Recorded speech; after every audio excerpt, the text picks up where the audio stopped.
Hello and welcome back to the Goat Cave podcast.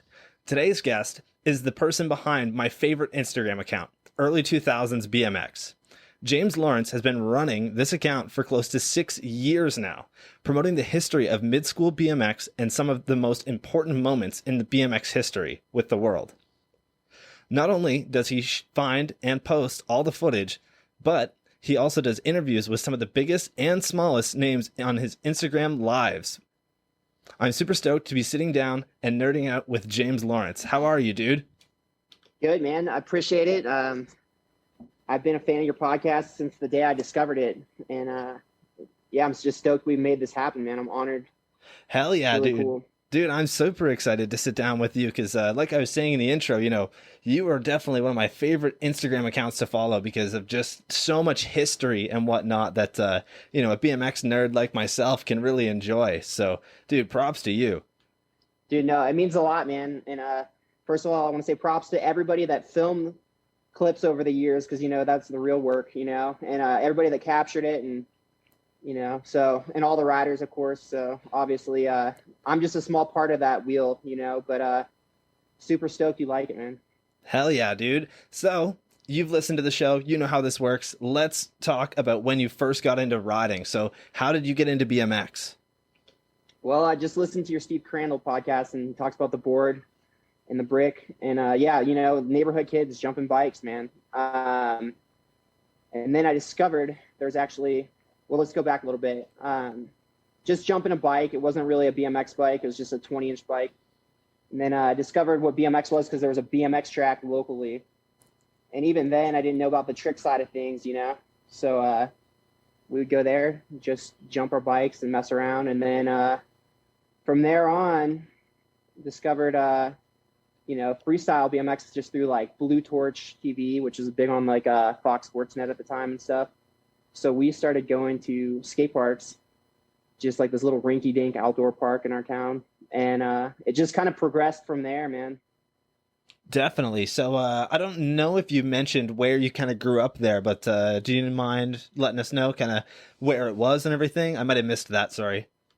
No, I didn't mention it. Yeah, I grew up in a BMX mecca, and it was the Midwest, in the prime of the Midwest BMX scene. So if you haven't heard of the Flow skate park, it was a legendary indoor park, and it hosted a variety of contests. Jamie Bestwick put on 2 invite events there. Actually, they're open events, but it had all the big names mixed with like your Midwest pros. So those guys like Alistair Witten, Alan Cook, competing against like local shredders that were pro in their own right. So those contests went crazy. It was like FBM guys and X Games guys under one roof. And I was very fortunate to grow up there because I was actually at a sporting goods store one day upgrading from my Walmart bike to a Haro. And the clerk there said, "Hey, have you guys heard of this place called The Flow?" And this is back in like 2001. And I was like, no. And then the way I thought it was going to be like all dirt inside. I mean, he described it as like, I didn't know if it was a racetrack or whatever. And my dad takes me there. We get the address. And dude, it was just wooden ramps. And I had this shiny Haro. And I get there and everybody has like black bikes. They're all beat up, like raw parts. And I'm like, whoa, what is this? Like, I thought it was cool to have like the shiny, glossy bike, and all these dudes are riding stuff that like, looks beat to hell, but it was like, and looking back there, S&M frames and solids and all this stuff. And I was still riding like the bright green or, Haro back trail. And from there on, I really learned what BMX was. And I was fortunate enough through the years to be the kid that would go there so much and hang out that I started working there. And I mean, from there on, it was literally life-changing. Dude, that's awesome. Yeah. So as listeners of this show know, I worked at an indoor park for a little while, about a year. And dude, when you're like, I'm sure you guys dealt with it in the Midwest and whatnot, but the winters can get kind of slow, at least for around here for BMX riding, right? Like we have to go to indoor parks. So for me to be able to ride an indoor park, that was the first year that I was able to ride every single day throughout the winter, which like I have never been able to do that since, And no, it's key in the Midwest too. Our winters are brutal. Yeah, I was gonna say, I feel like you probably had a lot of that as well. And when you started working at the park, what was it like for you? Like, did you progress so much quicker? I did progress a lot from being around that crew. To be honest with you, those guys were so good, and they would push. They'd push you, and it was like, it wasn't the. It was kind of like, don't be a pussy type of deal. It was kind of like, and those dudes like Craig, who owned the Flow, he was hooked up by S&M.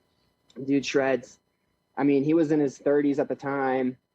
I think he put down his BMX bike for a little bit and was pursuing other things, and then started the park and made finals. He actually made finals in Jamie Bestwick's contest with guys like Alistair Witten and stuff. So that just shows him being a local and the owner, one of the owners, how good he was and his crew, his buddies, who are my buddies.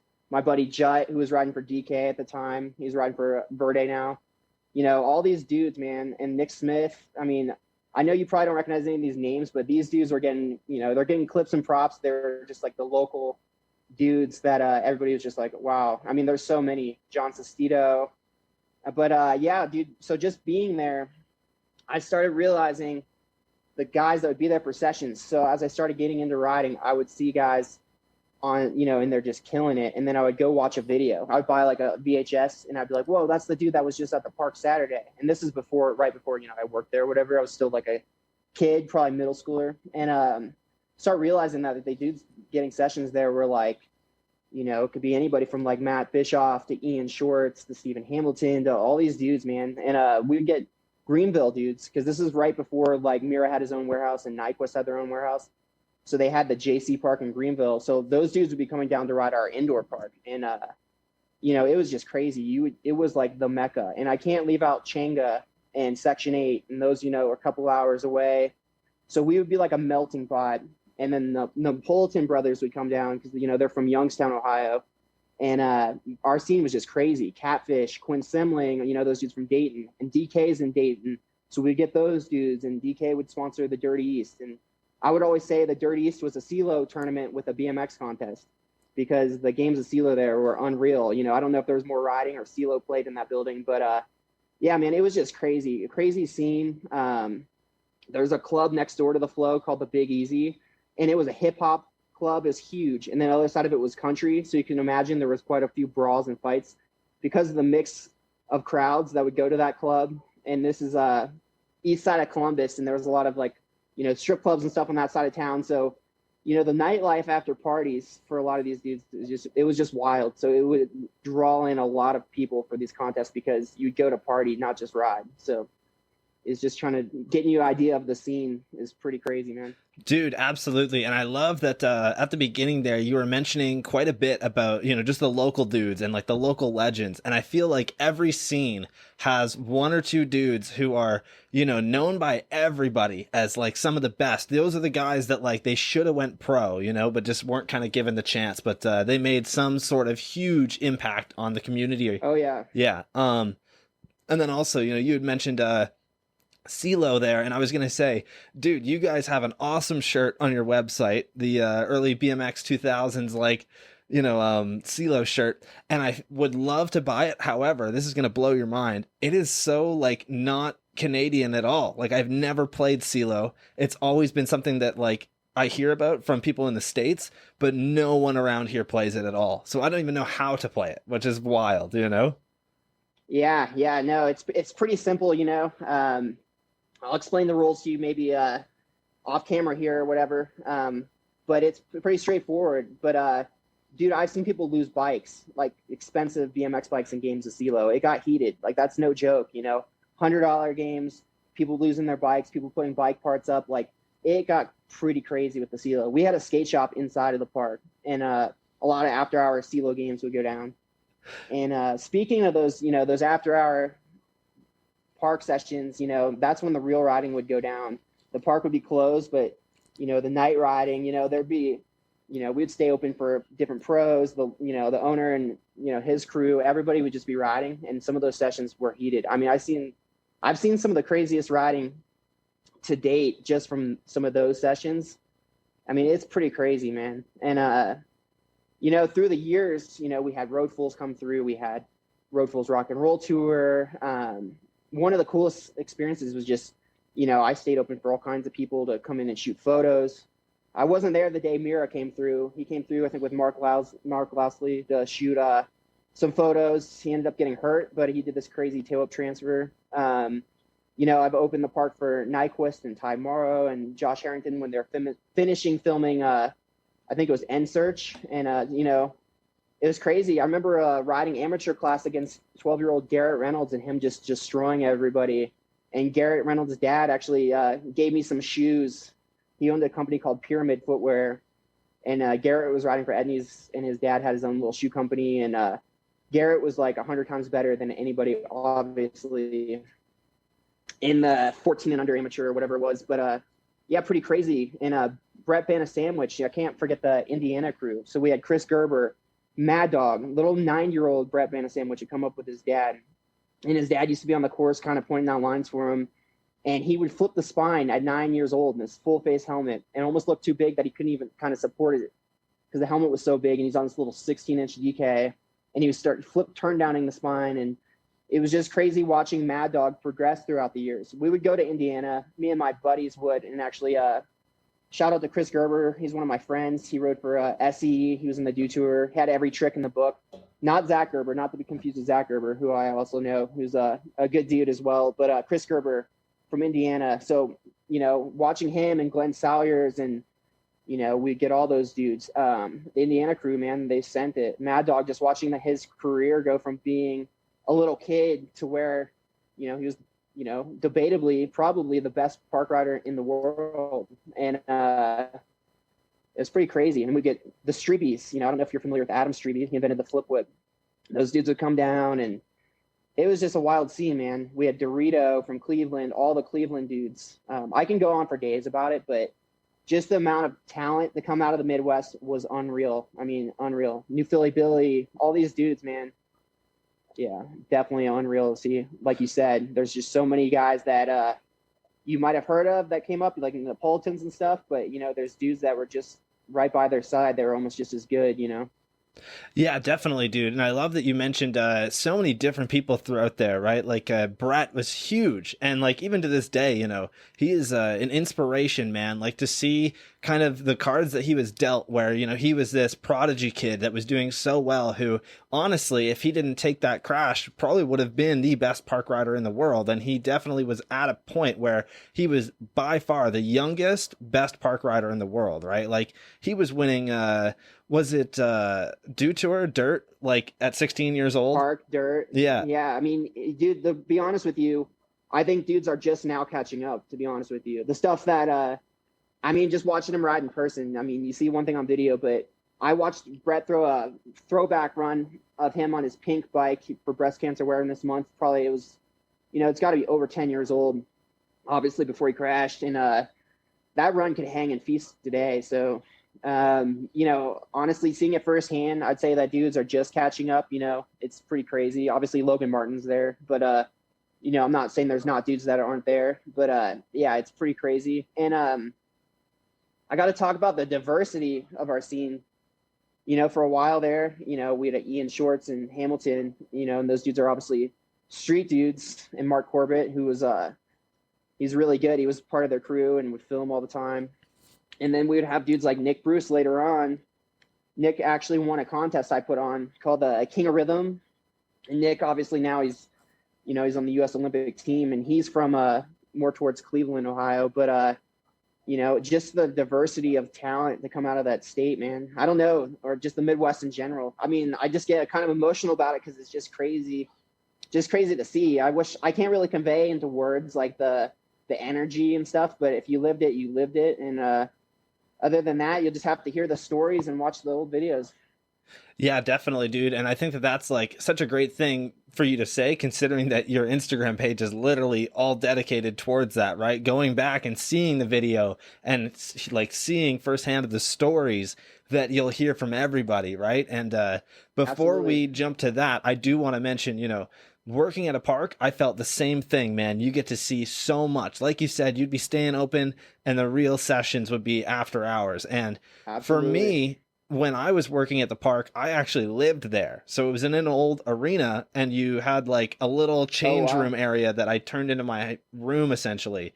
And it would get so fucking cold in that place that, like, if I left a water bottle back there in the middle of January after my 8 hour shift or whatever it was, I would go back there and it would be completely frozen. Like, I dude, know how that's you how feel. cold it was, but it was so worth it, right? Because you're just sitting there riding the park all day. Like, I would literally get up at like 9:30 in the morning, walk out to the washroom, do my business, and then come out and rip the bowl for like 30 seconds and then go make breakfast. Like, who That's can so do that? rad. Yeah, dude.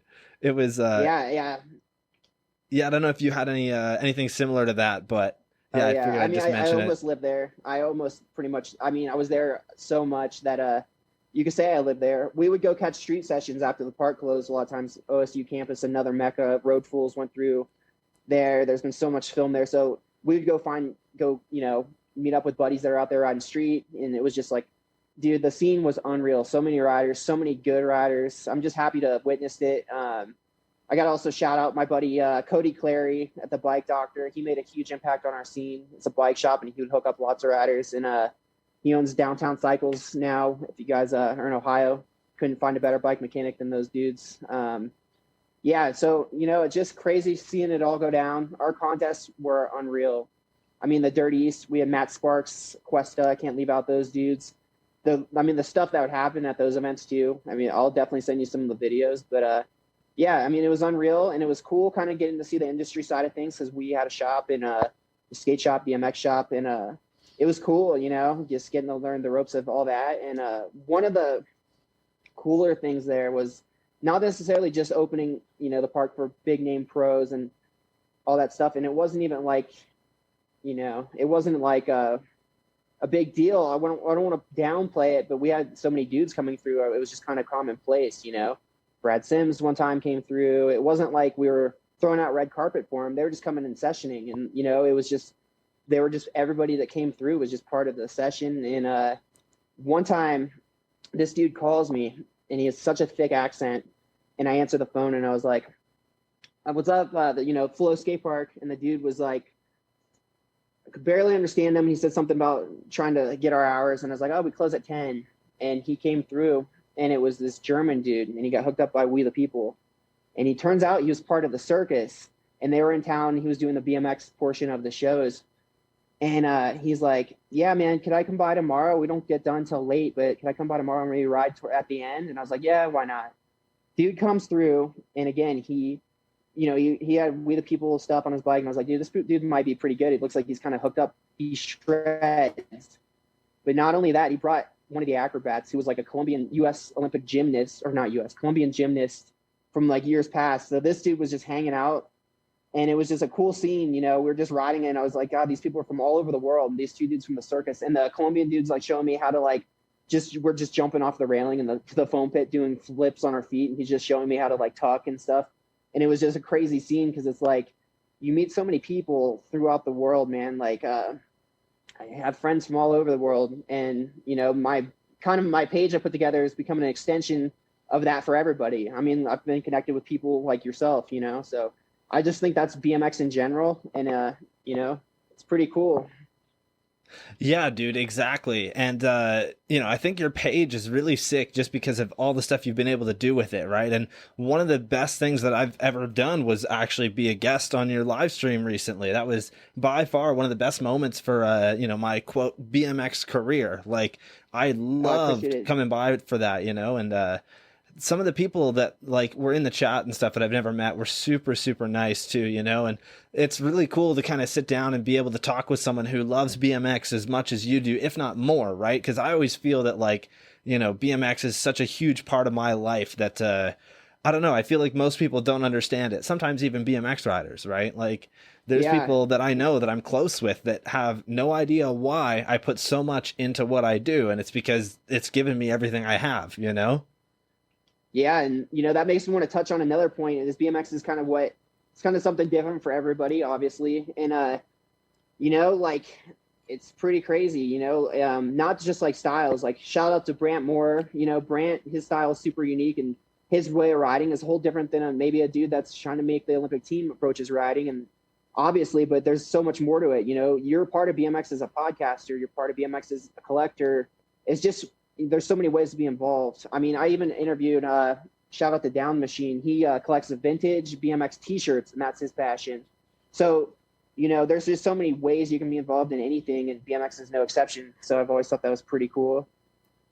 Yeah, definitely, dude. And you know, you mentioned Brent Moore with a very unique style there, and something that I found really interesting about you, and this was really difficult to figure out because you don't have any footage online. You have one clip, and then you had to send me another one, which I'm going to play in a second here. But your actual riding style is super interesting, and I love it, man. It's very unique as well. So yeah, how come you don't really post riding footage or anything? And did you ever kind of do anything else in BMX? Were you ever a filmer or a photographer? Did you try your, luck with any of those? You know what? To be honest with you, right in the peak of like I live in California now, so I guess I didn't mention that, but right before I moved, we weren't on Instagram. It was just kind of a new thing. And like, we weren't just sitting around, it's changed a little bit for the better or the worse. I think it's cool. And there's nothing wrong with filming clips. I'm 100% for it, but we just weren't, maybe a buddy would have a camera, but it wasn't, what it is now, and I'm kind of, it's cool. We're in the moment. We're just riding. And that's why I don't have a lot of past footage. I was just never super about it. Nothing against it. I wish in retrospect that we did film more. My buddies, I would say, they really kill it. They're the ones that in my mind that deserve to be on film. But yeah, man, now I just kind of I live in the mountains in Lake Tahoe, and there's some shredders out here for sure. But if anything's gonna be filmed recently, it would have to be a self-film clip, like the clip you saw on my Instagram or whatever. It's just me messing around. But stuff like that. But yeah, shout out to everybody that is going hard on filming these days. I think it's cool, and it's it's definitely a different aspect, because I think you probably can relate. Maybe back in your early years of riding, not everybody was just out to get footage every day. Yeah, definitely, man. I think we had started filming for my first DVD kind of right as Instagram started to kind of pop off, right? Like before that it was Facebook, and people might make like little YouTube clips and stuff because, I've only been riding for probably 12 years at this point. Like, okay. Yeah, I'm a pretty young dude. So like to be I don't know, I guess for you, right? Like in order to film and whatnot, it's a little bit harder to do because like you had said, you had kind of got into riding around 2001, right? So back then, like it wasn't just that you had something in your pocket at all times. And I think that a lot of kids take that for granted, right? And they constantly want to get something for Instagram when it is kind of like, hey man, just go out for the session once in a while, right? And whenever whenever I get into filming, when it's like for full length videos or anything, I can find myself definitely like only wanting to go and film clips with people and never really ride. But yeah, I don't know, man. It's just one of those things, right? I guess the priorities are different at that moment. Like for the last 2 years, I've barely filmed anything other than just like, podcasts and whatnot, and then just went out and rode for fun. So yeah, I think it really depends. Yeah. And then, if it gives you an agenda to get stuff done, I mean, I think it's sick. I mean, I have nothing against people that, I'm 100% for it too. Just go out and, if that's what's motivating you, you want to capture it. Hell yeah. I mean, it's just a way of portraying your art. We would have totally have done it. I'm not even that old, I'm 32 actually. But, it's just, and a lot of my friends did film a lot of stuff. I personally just never had a camera on me at all times, but, yeah, man. I mean, I'm all for it. It's cool. I'm sure you filming your full length parts, it's just kind of like it gives you kind of like, you kind of get a list of things you probably want to get done either on paper or in your head. And that's pretty sick, so it's pretty awesome. Yeah, dude, there was definitely a list at one point, and I can't really remember if I had it on my phone, but there was some stuff that I had in my head, and then there was other stuff that I wrote down that I would like go to randomly, once every couple weeks, go and check out the spot, kind of visualize what was going to happen. And Hell yeah. I don't know, whenever I wanted to film something of myself, For the first video, I really didn't put too much effort into it. And it kind of, you could really tell, right? When you watched everybody else's video parts and then you watched mine, you could tell right away that like I didn't put as much into it as everybody else did. And I felt like such an asshole for that. And then for the second one, I put everything I had into it. So that was like a big thing, right? I went out and filmed shit all the time because I wanted to have a part that could stand its own with everybody else's. So yeah, it's definitely kind of one of those things you learn as a filmer, right? Yeah. Yeah, and I feel like for yourself, right? Like doing what you do now, I don't know, it's kind of weird, right? Because it's not like you promote any of the stuff that you film or the like, you know, the any clips of yourself, really. It's all kind of looking back. So yeah, I don't know. I don't know where I was gonna go with that, but no, it's all good. We're just talking BMX. You know, I get it. We're saying, you know, I do. There's a lot of stuff I look back, you know, and it's like, damn, I kind of wish I did film that, but you know, it's like I never thought those days were gonna end in a sense. Not that they have, you know, but in that scene and that time, it's just kind of looking back. It's like, man, I wish we did capture more stuff just for the memories because, yeah, it was a wild lifestyle, man. I mean, you know, so yeah, I remember Mike Escamilla saying in a recent interview, like him and I forget who it was. They did it. Maybe it was it's probably Unclicked. Jason. I feel like he was on Unclicked recently. Jason Enns, him and Jason Enns like went on a trip and like somebody asked him, do you guys get a bunch of footage? He's like, no, we just rode. And he's like, we just rode our bikes, but you know, to each their own. And that's cool. You're in the moment and stuff. And I think, like we said earlier, you know, a lot of kids probably every day, every trick, they're just trying to film, which is cool. But a lot of times I think you got to sit back and just enjoy your, you know, riding your bike. Definitely, man, and I fully agree with you on that. And you know, while we're on the topic of bikes, what are you riding right now? I was really interested to see kind of what kind of bike you are on. Verde Kevin Corrali frame. Nice. It's so Verde's out of Ohio. Shout out to those dudes.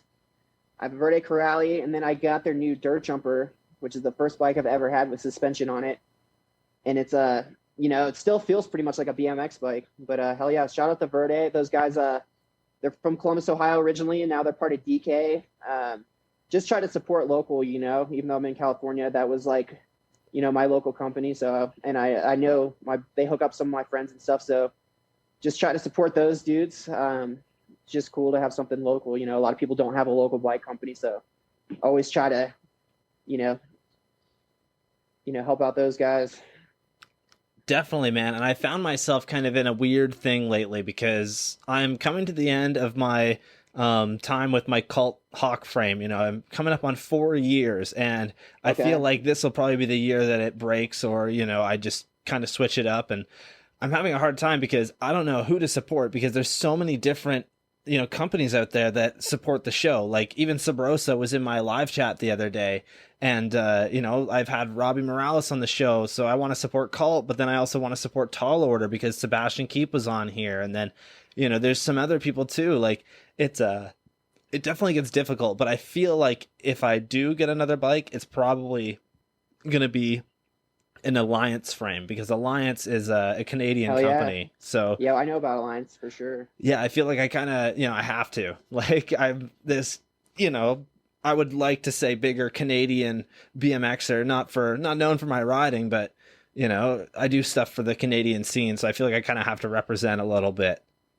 Yeah, and don't get me wrong, I've been on, you know, S&Ms and other bikes, you name it, but yeah, whatever you think's sick, you know, I mean, you're just supporting the BMX industry just by doing what you're doing. So, you know, buy a t-shirt, whatever you need to do. But yeah, I mean, I get what you're saying. It's cool to support local companies, and yeah, it is what it, you know, it's pretty sick. So everybody out there, you got a local brand, maybe try to support them because I'm sure they're doing stuff for your local scene in a lot of cases. So, and Verde would always sponsor my contest that I kind of took over this contest called the King of Rhythm, and the owners of the Flow had this contest way back in the day, and we have a massive rhythm at our park, or we did, and the Flow's no longer. But they would have a contest, and it was just rhythm section only. It wasn't like our big Dirty East contest where it was big park contest. So they would actually have it the Friday, the night before the Dirty East. It'd be like the King of Rhythm. So it was kind of like dudes just coming into town. Everybody was just getting loose on the box jumps, and then the big events would be Saturday, Sunday. But then they decided, you know, they just stopped doing it. And 1 year, we moved the park to this big 50,000 square foot building. And I remember them just saying, I'm not going to do the King of Rhythm anymore. And I was like, I'll do it. Like, I'll take it over and make it its own separate event. And I'm like, you want to? And I picked a date and I went to town, dude. Shout out to Cody Clary.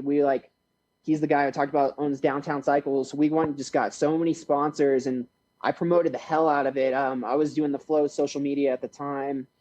And we just promoted the hell out of it. And the day of the contest, I remember, getting there. I was obviously there first thing in the morning, but later on, I come back through because I was running errands and I see all these license plates from all these different states, like Florida and all these different places. And I'm like, whoa.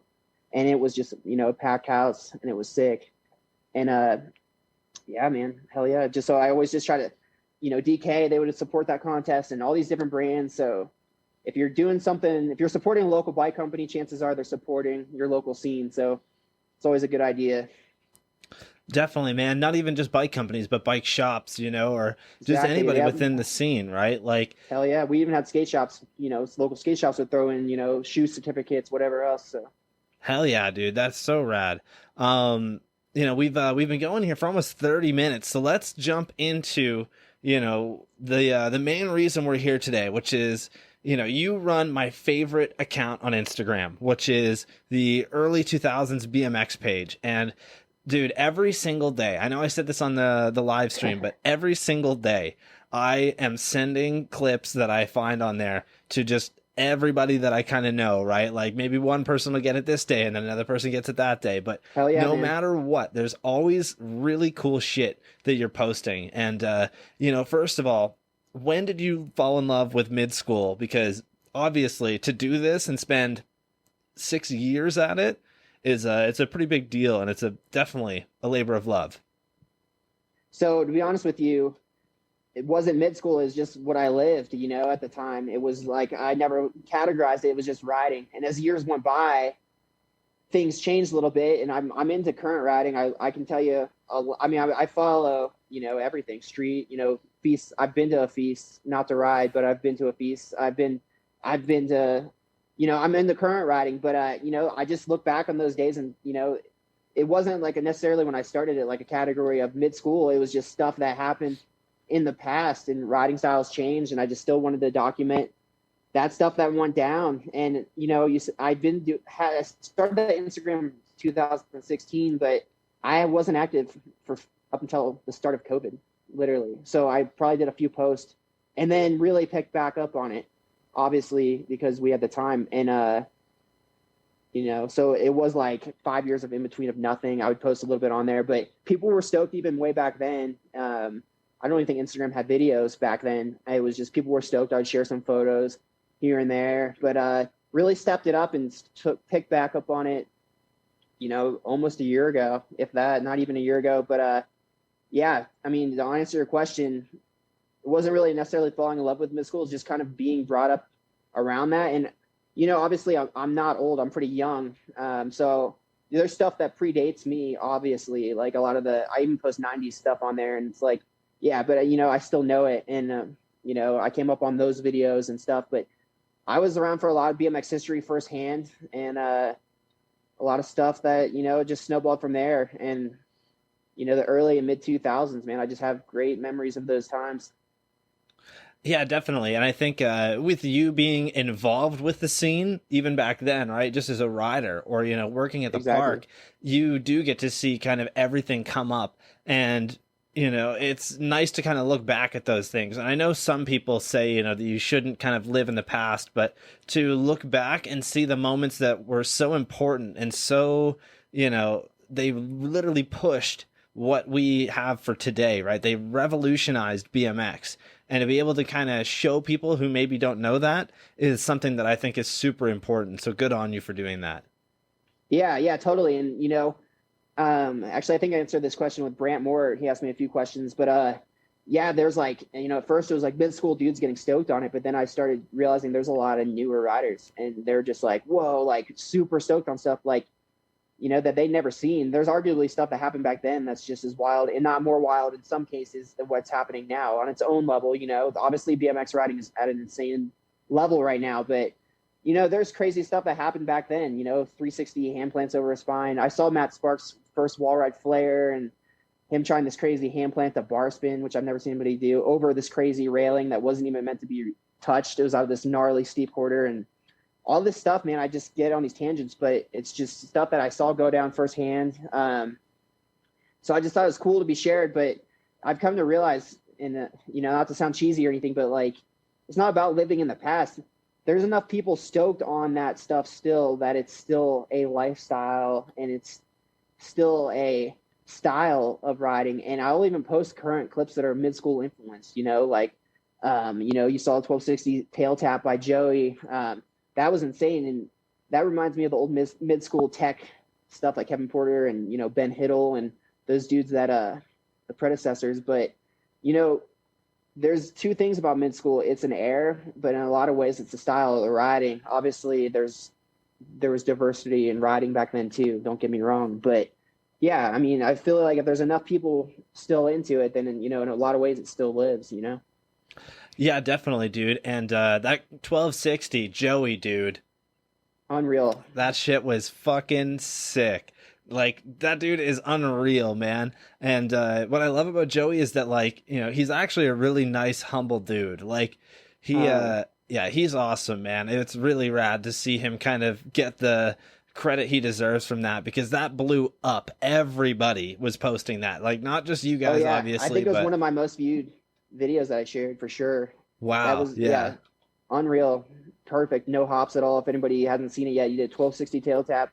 Flawless. It was butter. I mean, it just to watch it was unreal. I mean, I probably watched it a dozen times. I'm sure you did too, dude. And what's wild about it too is that if you go back and you look at the clip, if you look off to the right side of the camera, you're going to see a light on a pole that is like right there, right? Or like a light on a tripod. And there's a dude filming. I didn't notice it. Yeah, and this dude is then spinning a 1260, and he has to watch out for that stuff there. Like, it's not super close, but it's still there. It's still present, right? Yeah. And to see him just pull it off flawlessly, not move at all, is wild. Yeah. Yeah, dude, that's no one else. Yeah, no, and that even got shared on Flatland forums. I'm on some Flatland forums on Facebook, and dudes were sharing it on there, and that just, that was just went BMX viral for good reason. And Hell again, I don't want to pigeonhole mid school to one style, because it obviously wasn't. BMX today isn't one style, so I can't say that like that's mid school, but that's something a lot of mid school dudes they appreciate, because again, that coping dancing, as I like to call it, that style of riding, man. So many dudes were psyched on it back in the day. And speaking of that, a lot of dudes say like, oh, BMX today is so slow and dudes are riding small ledges. I remember back then, a lot of dudes were hating on the guys wearing the girls' pants and the studded belts doing the manual 180s on the floor. They would do like these crazy like manuals up on the quarter, manual down to the floor, and 180 just like onto the flat floor from like a ramp. And back then, dudes were making the comments about those dudes that they're making about the street riders today in a lot of instances. So just like any air, people aren't going to be psyched on certain styles of riding or trends, but that's just BMX, and it evolves and changes. And that's what's really cool about the sport, in my opinion. Yeah, definitely, dude. And when it comes to, the weird hate with like today's riding, right? I've kind of said it before, there's certain things that I don't really like too much that we do a lot today. However, it's something I still respect, right? There's like a lot of it that I would prefer if we kind of looked to the past a little bit and saw that stuff and let that influence us. I just feel like nowadays, whenever we get to a big contest, right, to see who's the best rider in the world, it really comes down to 5 different tricks between 20 different riders doing it all at the same time, right? And something that I think riders could learn from like the mid-school era was the fact that you went to a contest not with a perfected trick. You went to it with a trick maybe that you hadn't really landed yet, that you were not sure about, right? And you kind of put it all on the line to see if you could pull it, not because you wanted to win the prize or win the jam, but because you wanted to progress, right? And it's something that's it's weird, but I just feel like nowadays, right, everybody kind of maybe notices this, but it's a lot of whips, bars, flips, spins, and that kind of stuff. And it's not to say that that stuff isn't impressive, because trust me, that stuff is some of the hardest stuff on a bike. Like, and that's the thing, right? And when I think Ratty Matty put it a really good way, where he said, if you can do 5 double whips in one run, That's incredible, because the amount of dedication and the amount of time that you've spent learning and perfecting that trick so that you could do it every single time shows just how much skill and how much effort you put in, right? Um, Yeah, totally. yeah, I feel as if it would be nice to go back a little bit and see some of the variety, right? There was a contest that you actually posted some footage from. I think it's called the Banco. Dude, I've got dyslexia. Matt Bako, no, you're good, Banco, buddy. It was yeah. Matt Sparks.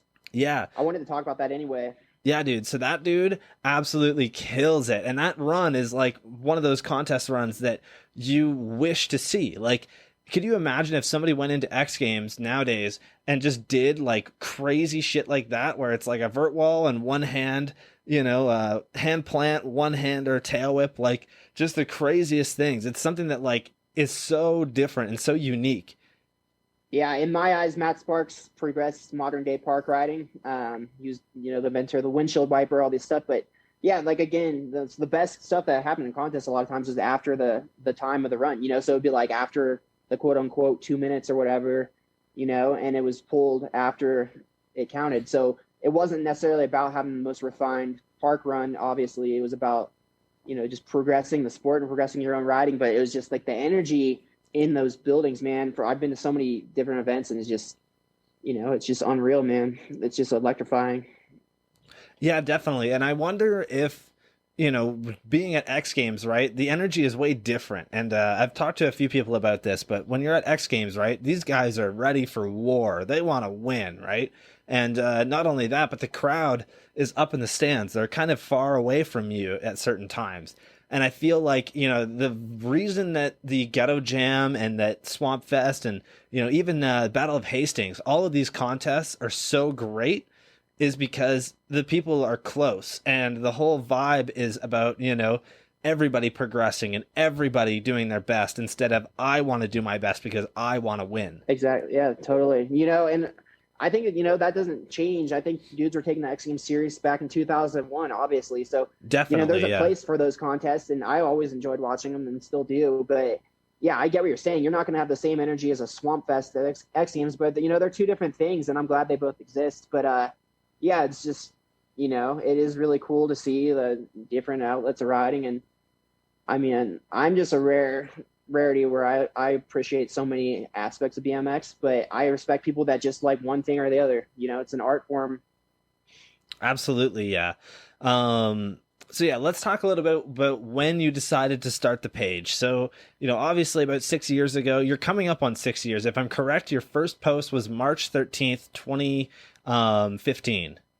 I probably archived one before that or a couple before that. They were probably just like shitty, like they weren't quality, so I probably took them off. But yeah, around there. And again, that was the early days. Instagram was like, it was around, but it still, I wasn't active. I was just posting a few things, and people were psyched on it, and I was having fun, and I didn't put my face on it or anything. There was no live video options or anything, and yeah, it was just kind of like I don't know. It was just no agenda at the time. It was just fun.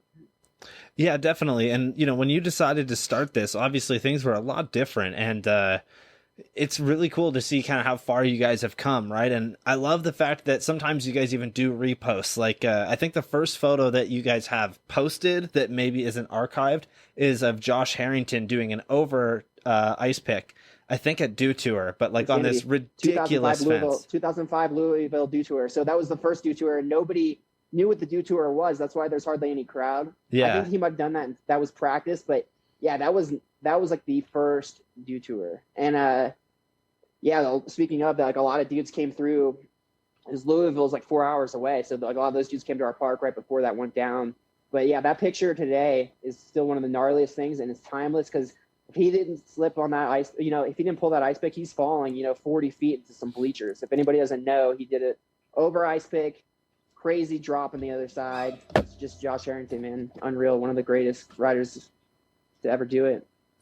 But yeah, again, I kind of feel weird saying that I started in 2015 because I was so inactive. I really feel like I started, April of 2020, to be honest with you, is where I really like made it a thing. But before that, I was, just dabbling around, posting random pictures, not nothing to it, but Yeah, definitely. So I've got Josh Harrington doing the ice pick behind me here so that everybody can see it. But hell yeah. dude, I think that COVID and like I know people aren't going to like this potentially, but COVID was kind of a blessing in disguise for certain people. Like for myself, it really taught me that, if I wanted to continue doing podcasts, I needed to start taking them seriously because at this point, I think I had maybe Chris Doyle on, I had Mike Escamilla, a couple other big names, but it was something that I was still doing as like a little bit of a hobby. Whereas now I take it pretty seriously. I would love to turn this into, a functioning business, be able to make money and pay the bills and do what I do. But,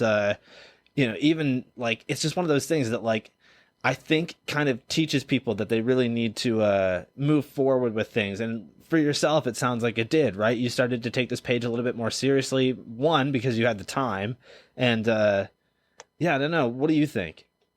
Well, to be honest with you, yeah, I mean, what you said is right. It's just making the best of a bad situation. You could have, what are you going to do? So like with the start of COVID, it wasn't that I had the time, is that people weren't traveling. So I was able to start doing interviews and stuff. I mean, at the very start of COVID, nobody was even going to the store hardly. So it was just the perfect time. And it was, I mean, I didn't have like this crazy, like agenda, like I'm doing it to like make people's lives better during COVID. But I feel like it was like a cool distraction for people, like, because nobody was certain what was going on. So it was cool to do BMX interviews and give people kind of an escape, and people were able to jump in lives and ask, different pros, like different questions and stuff. And it was just cool to see, and obviously to do and still do. Yeah. So when you first started doing these live streams, what do you think the hardest part was? Because for me, when I started doing the podcast, right, I had a lot of my local friends on first that, people I knew. So it wasn't that difficult for me to start out. But I remember like being so nervous to sit down and talk to Montana Ricky, who was my first big guest. Like literally so fucking nervous all week about it, could not stop stressing. And then finally the day comes and I invite my buddy Eric over, and I think we drank close to fucking 20 beers between the two of us, just sitting here talking shit with Montana Ricky for 5 hours, completely different outcome of what I thought was going to happen. But I don't know. It's just, what did you kind of notice when you started doing these lives? Did you have any difficulty talking to these people that you've respected for so long and really looked up to? I mean, yeah, it was, I was just kind of like, fuck it, to be honest with you. I'm going to get on camera. I've always been kind of a BMX encyclopedia in a sense. And my friends have always been kind of I'm not trying to even toot my own horn. It's just being a BMX dork, long story short, like yourself. And my friends would always just be like, how do you know that? Like because I just know stupid, like anything, not stupid stuff, but just like random things to all kinds of stuff about, I just followed BMX so religiously and everything. And, so I was just kind of like, you know what? I mean, I've always kind of had like a time where I was like, I could work in BMX media. Not that it's like a big thing to work in, but I was like, I could do it because, I've always been involved in the industry and action sports outside of BMX too. And I was just like, you know what? I can do this. This is the perfect timing. And I was just like, just go for it. And I can't say I didn't have nerves. Getting on camera is weird at first. Yeah, totally. So I totally understand you for that, but it gets easier as you go. Yeah, definitely. And I think at this point too, for myself, I had been on camera for filming like my, my different, like basically just riding clips. So it's way different, right? Like when you're filming for video parts and whatnot, you're not filming sitting there talking to someone. You're really able to go through and comb out all the bad stuff. And even if there's something you're not really sure about, you can easily take that out. Whereas when I started to do this show and take it more seriously, it was done live. Same thing for you. So, yeah, and I still do it live most of the time. I think at first a lot of times I would screen record or download the IG Live and edit and stuff. But yeah, I mean, it's just one of those things. It's crazy, man, the power of the internet. Like when you're a kid reading those magazines, those dudes didn't seem real. I talked to TJ Lavin and Mike Escamilla. And I've met a lot of these dudes before, like don't know them, but I've met them, I've seen them in person, but like still when you're a kid, they feel unapproachable. But then when you're, it's just crazy what you can do if you have put 1 foot forward and you have an agenda and you want to get something done and you're serious about it, you can get something rolling, and it's just like talking to those dudes. They're just, at the end of the day, they're just other people, but at first you kind of get like, I remember when did my TJ Lavin interview, I'm like, dude, I had posters of TJ Lavin on my wall as a kid, and it's just kind of surreal to see everything come full circle. And it's just awesome, because when you're a kid, like I'm talking about, like when I first picked up the BMX magazines, like those dudes might as well have been like, fictional characters. It's just like the fact that they're, I mean, obviously at the end of the day, you realize they're just people, but they're still your BMX icons, like you said. Yeah, dude. And a recent interview that I did was, the Crandall interview, obviously. Like, I was nervous all week coming up to that because to me, Crandall is the BMX godfather. That dude is like one of the most important treasures in BMX. Like, I don't know. I just personally feel that, like, sometimes it's not about the riding that the person puts out there. It's about what they've done for the community. And the 100%, list, man, where would you be? Dude. Yeah, the list goes on and on for that dude. So to be able to like sit down with him was such a huge thing. And like literally before I called him, I had those butterflies in my stomach, just that nervousness of like, I better not fuck this up. And like, it's one of those things that I kind of feel like, why do I still get this? I've done, 82 episodes of this now, but it's something that I also feel that I need and that I love that I do get, because it means that I'm still excited, that I'm still, taking this seriously. And again, it's not like I don't want to be like, yeah, okay, I've been around, I mean, I'm friends with pro bike riders. I'm not like I'm starstruck, when I was a kid, it would be a little different. I think it was more just a combination of, going on camera and you're like, all right, I don't want to look like an idiot. That's more of it than anything. But yeah, man, it's just, I get what you're saying. Like, at the same time, you want to do them justice.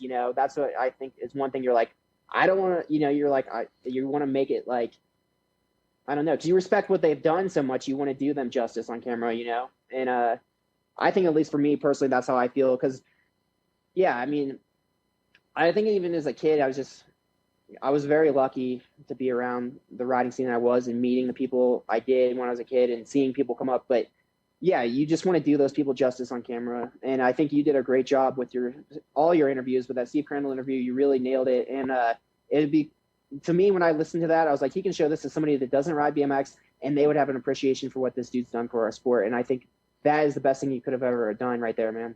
I think Steve Crandall could show that to his grandkids if he ever has them, and that's something they can understand. And I think you really nailed it.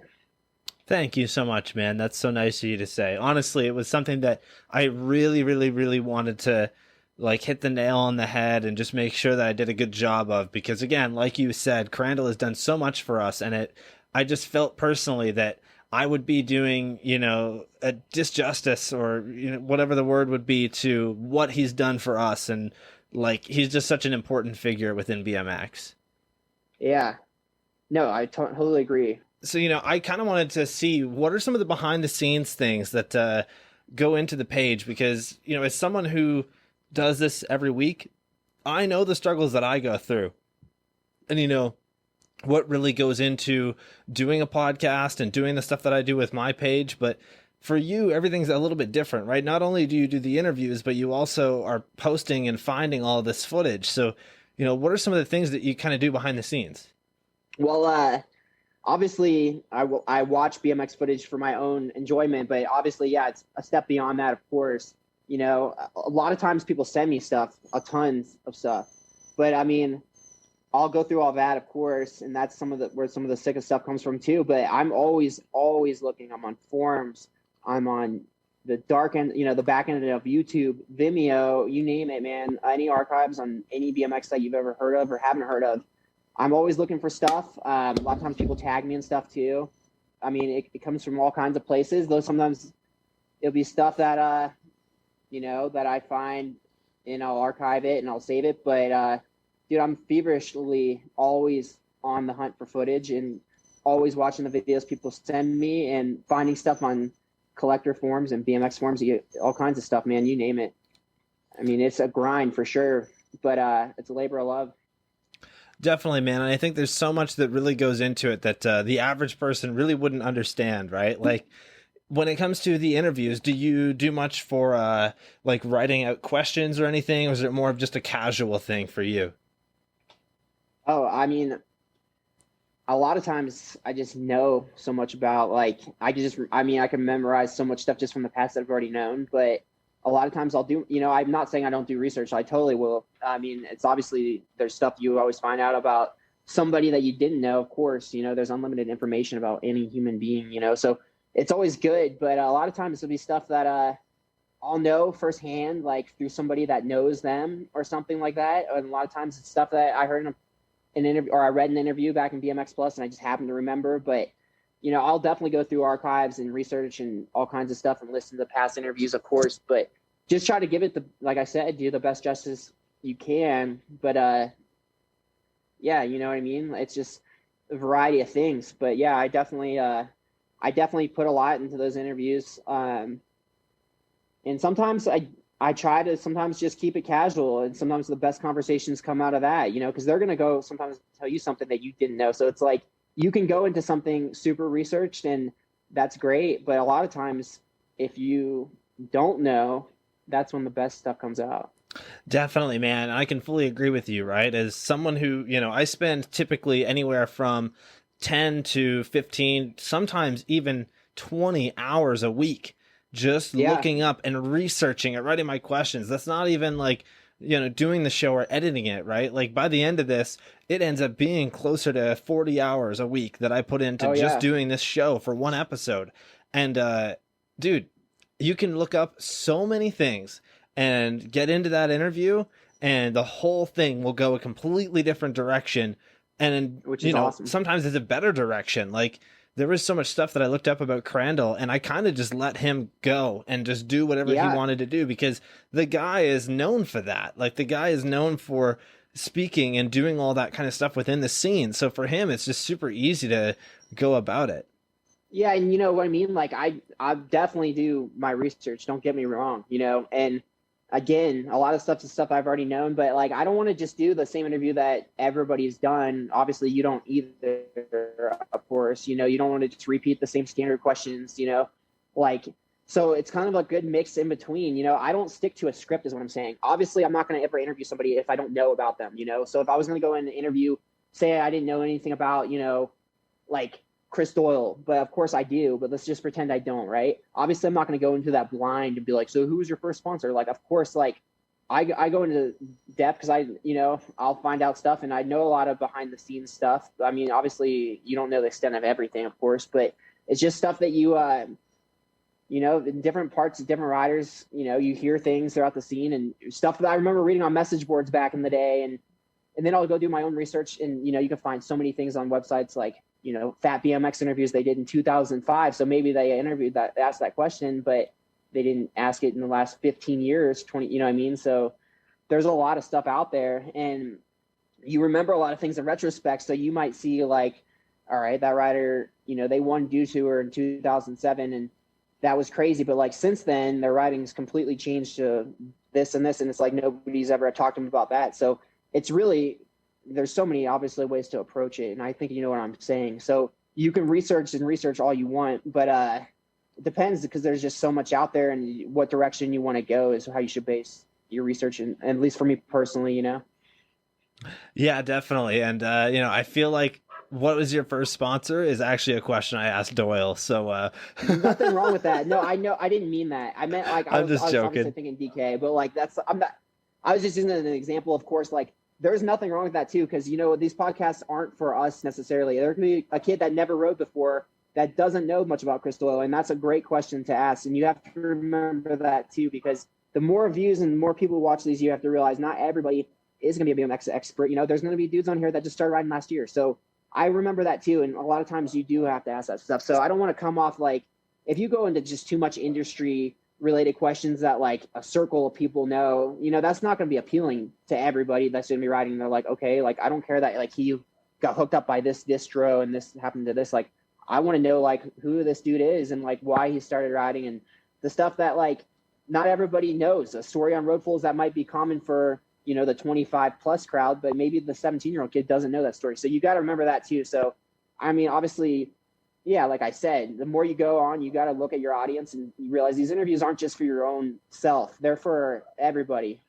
Definitely, man. I couldn't agree with you more. You know, there's a lot of stuff that I do ask in my show that I try and keep it 50-50. So like 50% of stuff that, you know, most people might know, but we'll go in depth on. And then 50% things that like only the tight knit people would know about, right? It's something that I really try and strive to do is have questions in there where, you know, the guest is going to say, holy shit, how did he figure that out? Or how did he know that? I've had right. that for It's sure. very specific. That's one of my favorite things to ask.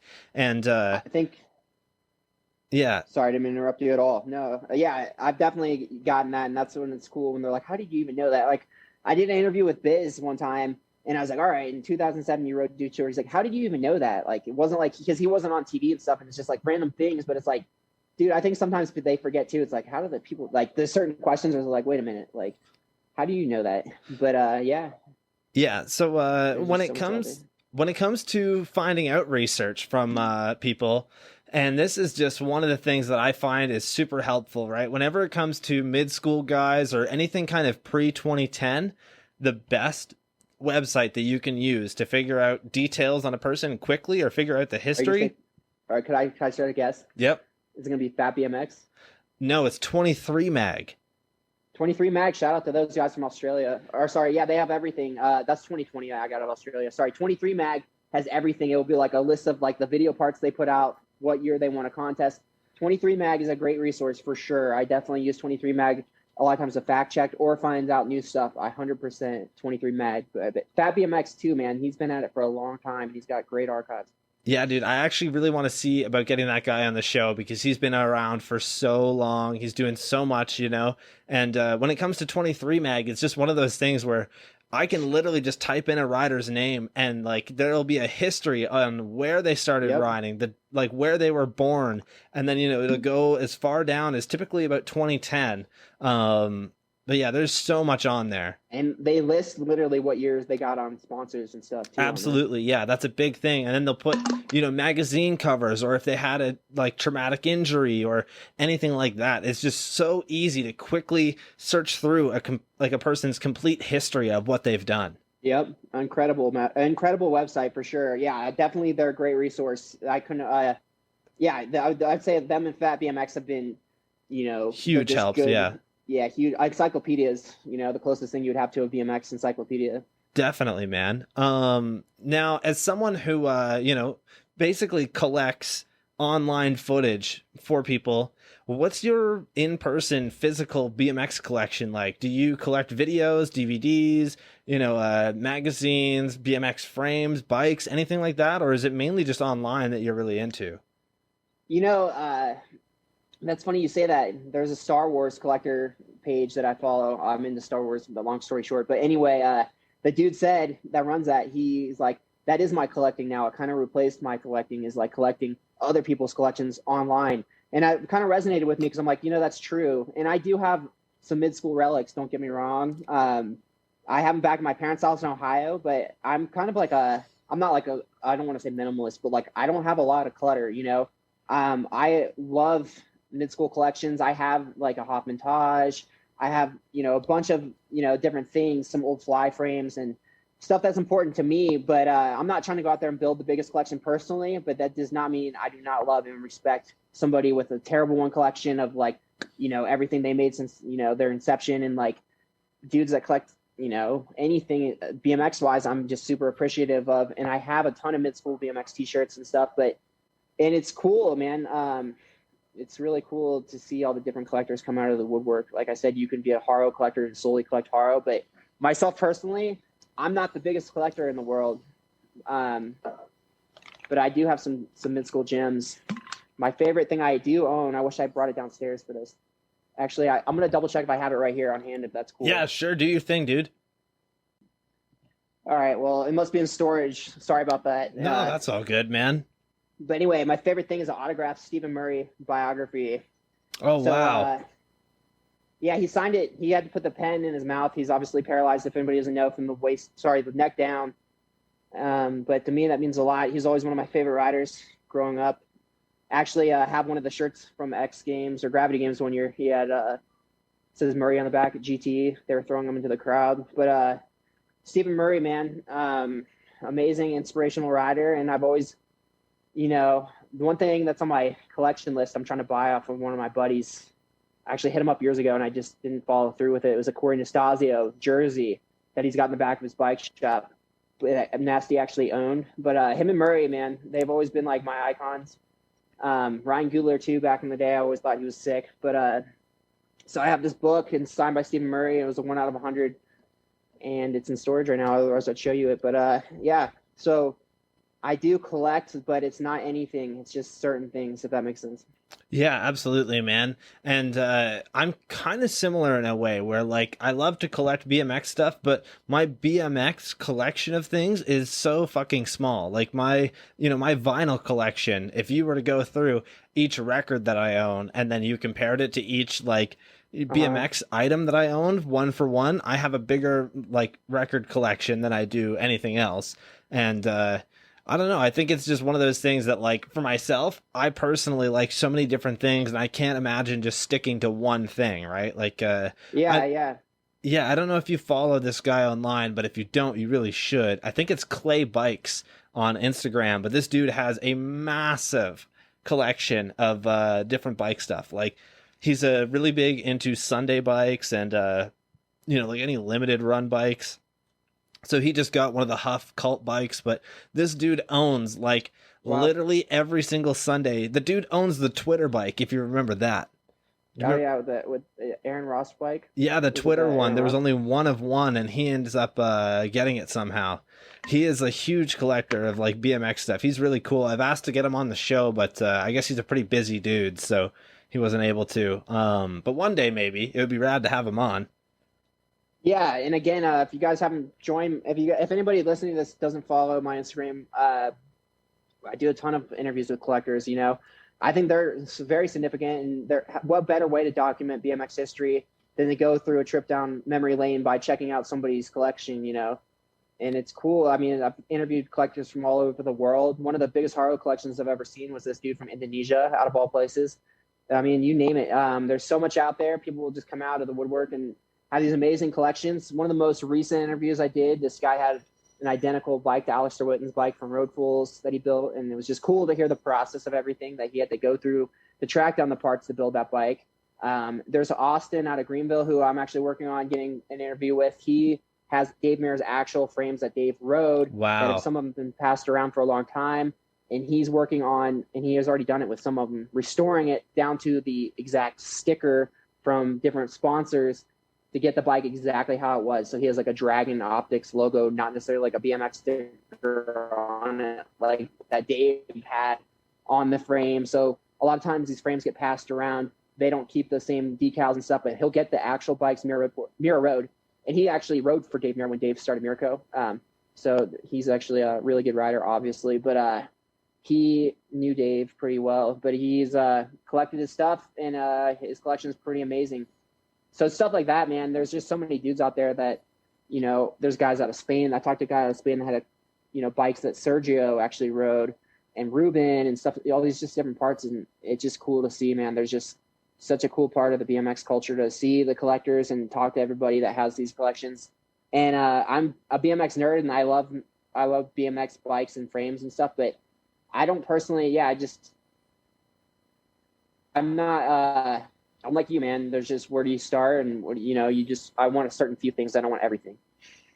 Yeah, fair enough, man. I definitely feel that if I could, I would have a ton of it, but I just can't justify it. Like, there's so many other things that I love that I want to spend money on as well, right? So, well, in a way, you are collecting. Like I said, you're collecting media, and that's its own thing, Yeah, definitely, man. And there's some really important things to me that I've been able to get, like, I know I talk about it all the time, but the Stu Johnson camera was a huge thing for me. That's amazing. Something like that's a grail. It's like the Nostalgia jersey, Definitely. And it was something that, like, I told Jeff Kosis, who sold it to me, he had said, I'm not going to just sell this to anybody. Like, either you buy it and it stays at your studio and like you're not going to sell it. Like, it was one of those things that, like, I promised him essentially that I would never sell this. Like, this camera will stay Yeah. with me forever until, you know, maybe they make a BMX museum and then I would donate it to that. But like, it's just one of those things that like, it's so important to me, you know, especially with Stu being such a big, you know, part of what kind of brought me up essentially. He's a super nice guy. I've actually met him. He filmed a scene report at our park. Yeah, he's rad, man. I forget what year that was. Yeah, really nice guy. Dude, I talked to Stu like maybe once a week now, which is so random. And it's not just me being a nerdy kid like, hey man, how's it going? It's literally like yeah, him. Of course. I get what you're saying. Yeah, dude, it's him DMing me being like, hey man, enjoyed the last podcast, and then we'll talk and whatnot. And yeah, dude, it's super weird to just think like, if I could go and talk to 14-year-old myself and just be like, hey man, you're going to be able to have Stu's phone number in your phone and you're going to be able to talk to him kind of whenever, right? Like, is pretty rad. And to kind of see that like Stu has a respect for what I do is huge for me, because he's such a big part of like what brought me to do this kind of thing, you know? Yeah, I mean, it does make you think maybe one day, 10, 15 years from now, somebody will be interviewing you and be just as stoked, you know? So it's just crazy, man. I bet at one time he imagined that he wouldn't be interesting enough to interview, you know? I'm not trying to put words in his mouth. Like he's seen more BMX history than anybody alive probably. Definitely. But just the fact that like, you know, you and I are stoked to interview him, but back in the day, he probably would never have imagined that, you know, being the filmer and stuff. And it's like, he's such another guy like Crandall, you know, so important to the BMX scene and everything. And it's really cool that you're able to, you know, connect with somebody like that, because again, man, it's just, life's weird. And I definitely think that sometimes too. I'm just like looking back, because it's like I said earlier, you're reading about these dudes in magazines and here you are, you know, in the DM with them, just talking with them and not necessarily just geeking out about BMX or anything, just normal stuff, for lack of a better word. But yeah, man, it's just cool. It's just really cool. I mean, I feel like if somebody's trying to get involved in anything, you can pursue it to almost whatever level you want. And it doesn't necessarily mean you have to be a professional at it. You can still be very involved. Definitely, man. I fully agree with you. And something I forgot to mention here was last week we actually had Nick Ford from the UK on, who rode for Diamondback, rides for Duffs. He has a pretty crazy story. So if anybody's listening and they haven't listened to that after this podcast, go and check it out.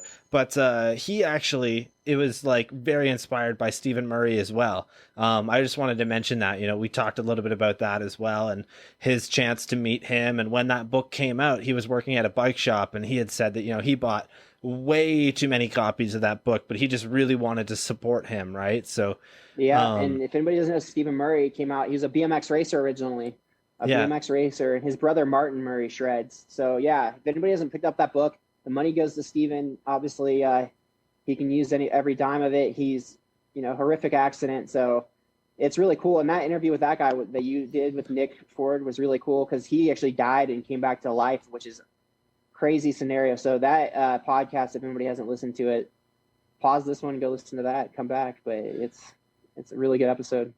Yeah, Nick is, it was one of those instances where he sent me an email like 8 weeks ago. And typically, I know it sounds really weird, but I don't really take anything that people are, where people are kind of asking. I like to personally curate the people that come on and people that I think are super important or would be good for the audience, you know? And I know it sounds kind of douchey, but at the same time, it's just, it's something that I put so much effort into, right? And when I read his email, it moved me so much that I was like, I have to get this guy on instantly, like as soon as I can, right? This story is just so crazy, and I need to know more.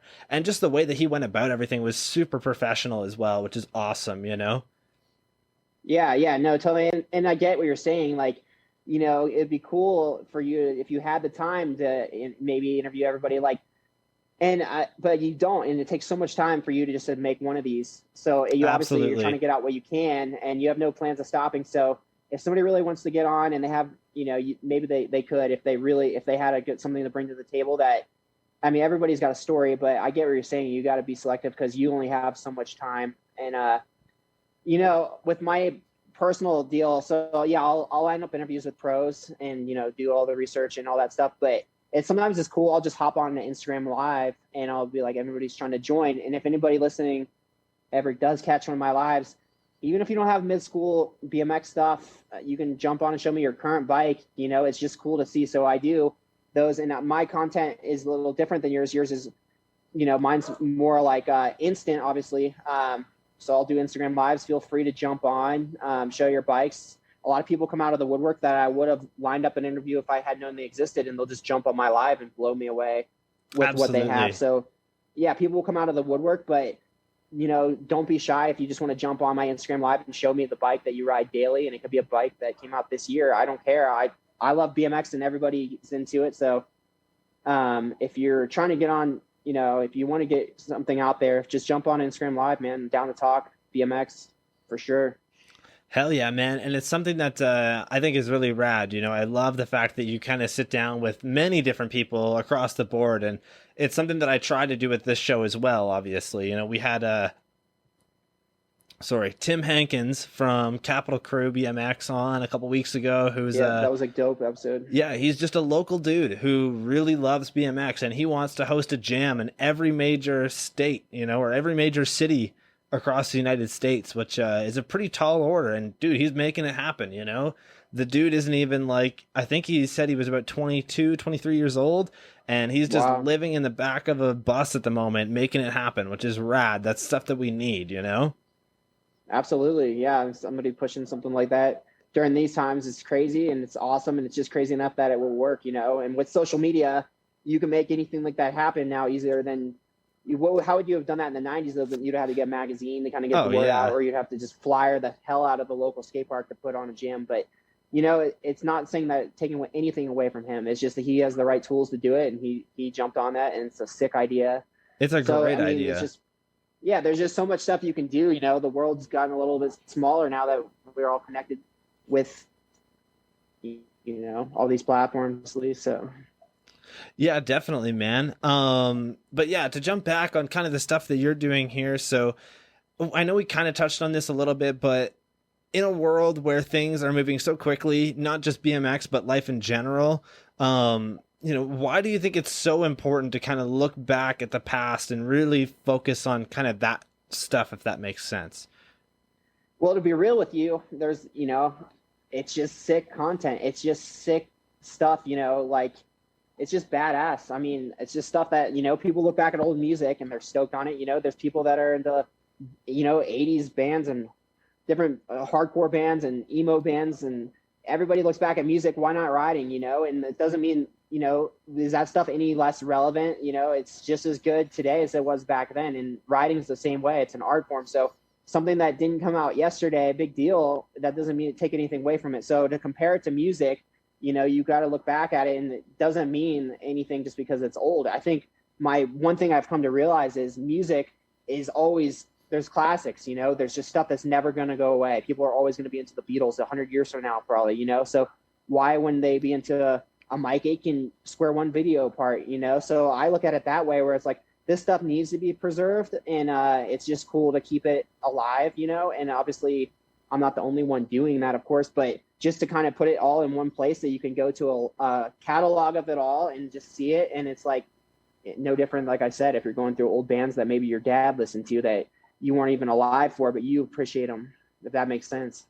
Dude, that's such a great reference, because all week I have been jamming out to bands that, my dad did listen to when I was super young, right? And it's kind of one of those things that it's really nostalgic. It's something that I don't know. It was a couple of the bands were these pop punk bands and emo bands that I definitely remember listening to when I was super young, and then just all of a sudden stopped listening to them. And then the second that I heard one of their songs, I was like, holy shit, dude. Just a wave of emotion and a wave of just so much all at once, Absolutely. Yeah. So that's kind of what I've come to realize is in a lot of ways, BMX is just the same thing. So, to keep it going, to keep, that, I mean, if there was nothing preserving it, or if everything was, with music, if everything was just kind of all scattered, a lot of people wouldn't come to it all. So we talked about that Matt Sparks video I posted at him at Baco Jam, and VHS BMX, Dave Frymouth originally posted that last year. And, Sparks is unreal. And there's a lot of modern day big name pros tagging each other in that comment section saying, like, oh, we got to get on this or try this. So, who knows, that stuff might be inspiring people to go out and do that stuff today. I mean, he's doing stuff on a wall, like an upside down hand plant on a wall and stuff. So I think a lot of people, it's easy to forget what has happened, and you can kind of progress off of that. So it's kind of cool to see. Yeah, definitely, dude. Sorry, I'm just trying to pull up that footage right now. No, you're good. Let's see here. I think if anybody hasn't seen it, Matt Sparks show. That's 18-year-old Mike Aiken footage, which is wild. Like, Mike Aiken at the age of 18 is like, dude, even then, amazing. Speaking of finding footage, I went back to find that. That was in a black hole to find that footage, man. But it's so dope. Yeah, here we go. Shout out to Mike Aiken. It was his birthday yesterday. Here we go. Dude, what is so wild is that it was Mike's birthday, like you said there, and he fucking popped on my Instagram live on his birthday. I saw that. It's like, dude, what the fuck? Yeah. Like, you're supposed to be spending time with your family, dude. Like, it's your birthday. You don't need to come hang out on here. On your live stream. Yeah, I saw that. Hell yeah. Yeah, dude. So I've just got this stuff playing behind me here. But yeah, this footage here is exactly what I was saying earlier. We don't see this kind of thing in contests anymore, and I would love it if we did, because just the unique style and the way that this dude rides is incredible. Unreal, yeah. Matt Sparks, man, he invented the wall ride flare. He landed it first. That's so sick. First ever wall ride flare, and he was trying this crazy hand plant. There's a quarter. I talked about this earlier, but there's a railing. The railing is just to keep you from falling off the backside of the quarter. People were foofing it and stuff, but he was trying hand plant the bar going straight to his face and just kept trying it. And it's like, dude, that's like getting punched in the face repeatedly by a boxer or something, and just like cold turkey without putting your arms up to block it. He was just taking it, dude, and just kept going, and it was just unreal, man. I have so much respect for that dude's riding just from the stuff I've seen him do in person. So if anybody hasn't seen Matt Sparks ride, you got to go back and look. I got some stuff on my page, but yeah, there's a lot of stuff out there. He's a legend. Definitely, man. And one thing that I've really wanted to learn actually is a downside hand plant, so the upside down hand plant. And it's something that my buddy Jeff can do, and he's very good at them. And obviously Jim Solinsky, Matt, and a couple other people Ryan Mills, another great one. There's so many dudes out there that can do them. Seamus, I believe, can do them. The guy who rode for FBM for a while there.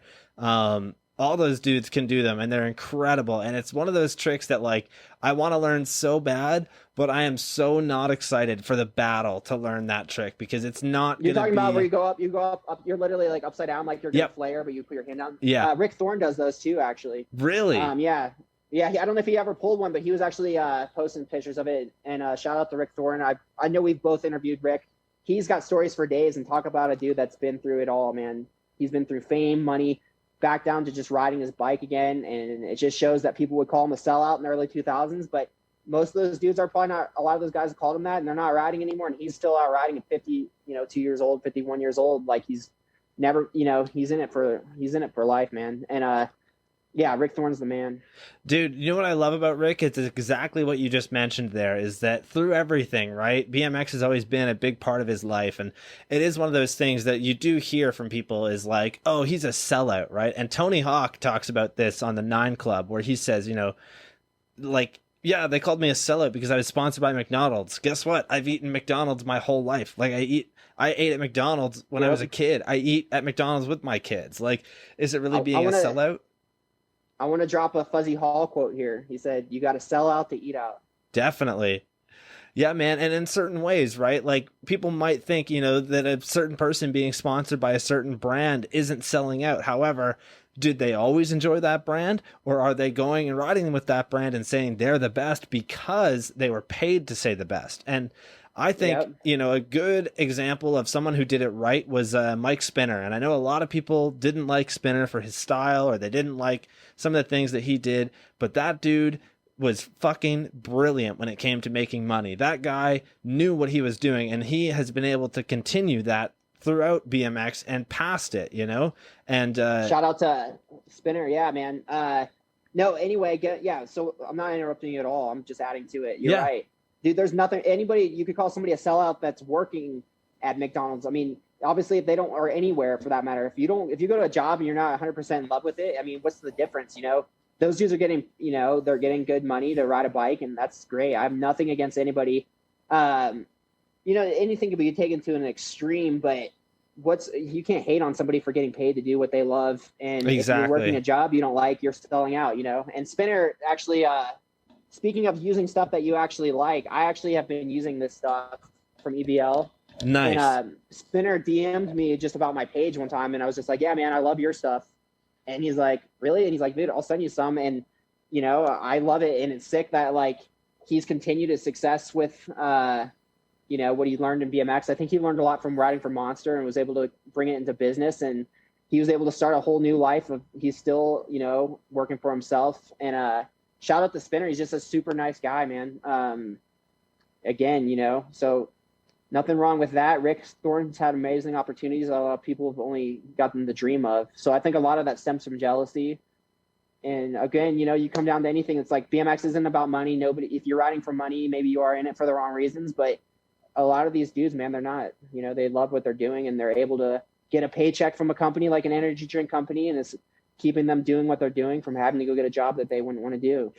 Yeah, dude, absolutely. And another thing I love about Rick is just the fact that with him, he is able to do so much because he is like got such a great variety, right? He's done so much with Warped Tour and everything, but you really think that any of that stuff wouldn't have happened if he didn't start with BMX? Like, it's interesting to see, but I feel like BMX was such a big thing for him, and he wanted to be able to continue to do that, and he found other ways around it that would still be able to, motivate his main passion, which is riding.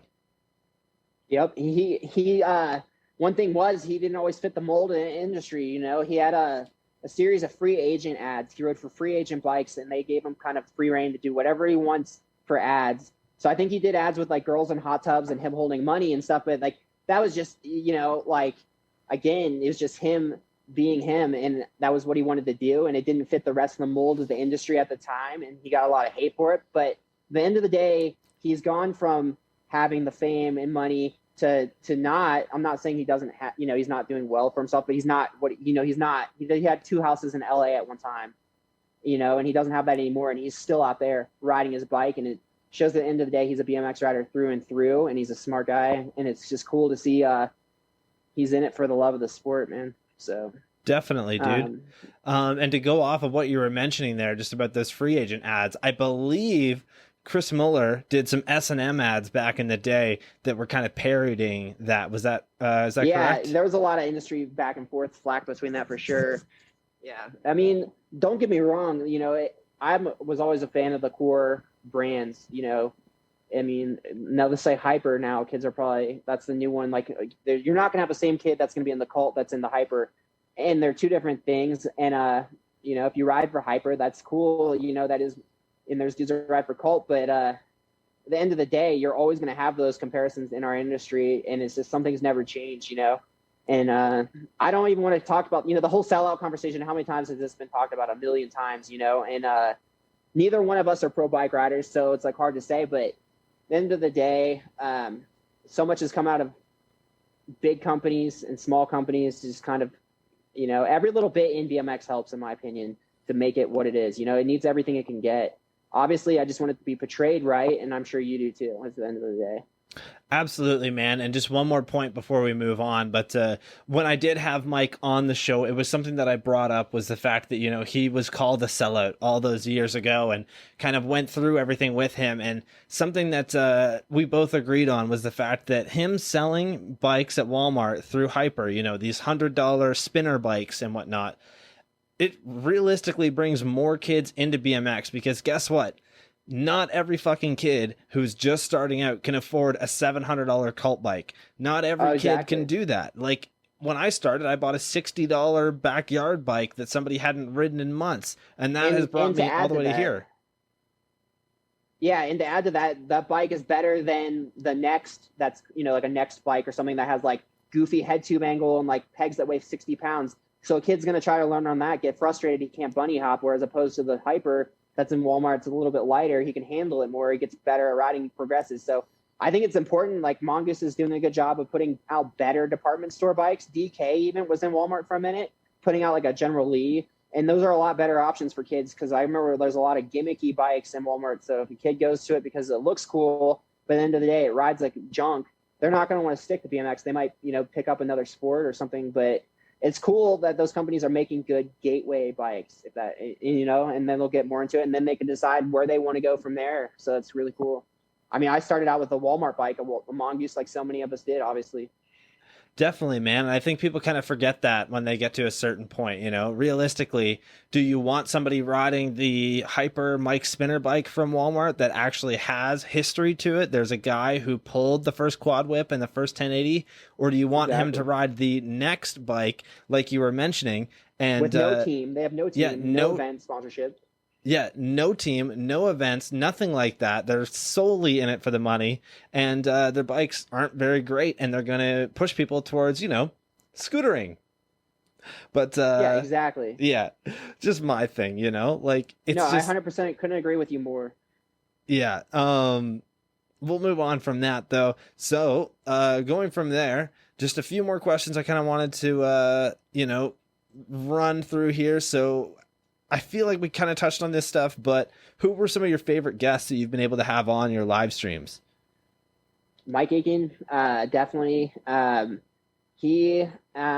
was cool. We just did like a little tour of his bike collection. It was really cool, man. We just went on, I think we had to do 2 live streams. I think it almost went for like 2 hours to do the full thing. But I can't say, there's been different ones for everybody, man.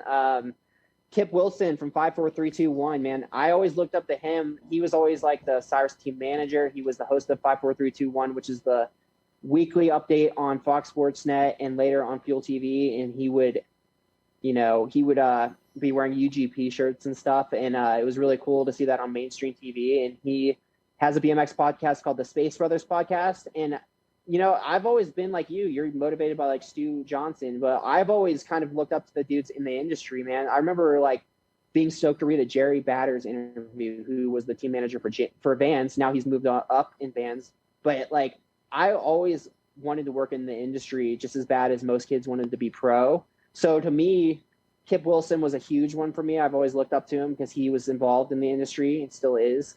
And I like hearing that stuff. Clint Miller owns Colony. That was a sick one. And I don't want to just be like this because I'm not trying to pigeonhole one or the other, but there's just, Mike Aiken probably, it was one of the sickest ones because he was like my favorite rider growing up and still is one of my favorite riders. But like you said, man, it just depends. And even some of these collectors I've interviewed, man, have turned into some of the best, most interviews that have gotten the most, engaging comments and stuff, because you don't know what you're getting into until you hit record and start talking, because that's the kind of the cool thing about it. But I would say my favorite interview was probably Mike Escamilla, Kip Wilson, and Aiken. My favorite 3. I have to say they're tied. Hell yeah, dude. And what's so funny too is that when you have somebody who is so interesting to you and who has brought so much to the table for you, even if it's somebody who's not like super mainstream, somebody who's kind of behind the scenes a little bit, sometimes that is where you're going to get the most engagement, right? At least for me personally, my top 5 episodes that I've done of the Goat Cave have all been people that I super, looked up to, so right away, yeah. Sebastian Keep, Robbie Morales, Mike Aiken, Stu Johnson, and Crandall. They're all literally the best performing episodes that I've ever done on this show. And that's the thing, right? These guys were huge. All of those guys meant so much to me, and the influence behind them was really a good driving force for it, Yeah, no, totally agree with you on that. It's just, yeah, it's cool to see it from obviously there's going to be ones that you're going to do, and they're going to be, big name pro rider. But even refer back to the 9 Club, like we talked about in the Instagram live we did, they always say some of the best interviews they do are with like the cameramen or the cameramen or the team managers for different companies, because they're around for so much. So you kind of hear the behind the scenes stuff, whereas the pro, you've already heard a lot of it. And obviously you and I both try to ask unique questions and stuff, but I agree. There's definitely a need to talk to people in the industry just as much as there's the people in the spotlight. And it's really important to get that full circle. Definitely, man.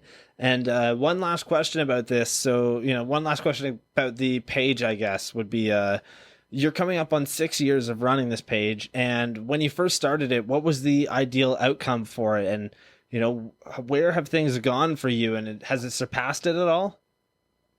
Yeah, to be honest with you, when I first started the page, it was just cool to, I don't know, it was just cool to share that stuff. It was, and then again, I kind of feel like the page had its inception, and then I literally typed in the password last spring again for the first time in years and went hard, like doing what it is now. So it had two births, if that makes any sense. But, I didn't have any crazy expectations. I just wanted to offer something to BMX that was new and original. And it wasn't, it wasn't like I got to get to this amount of followers or do this or this.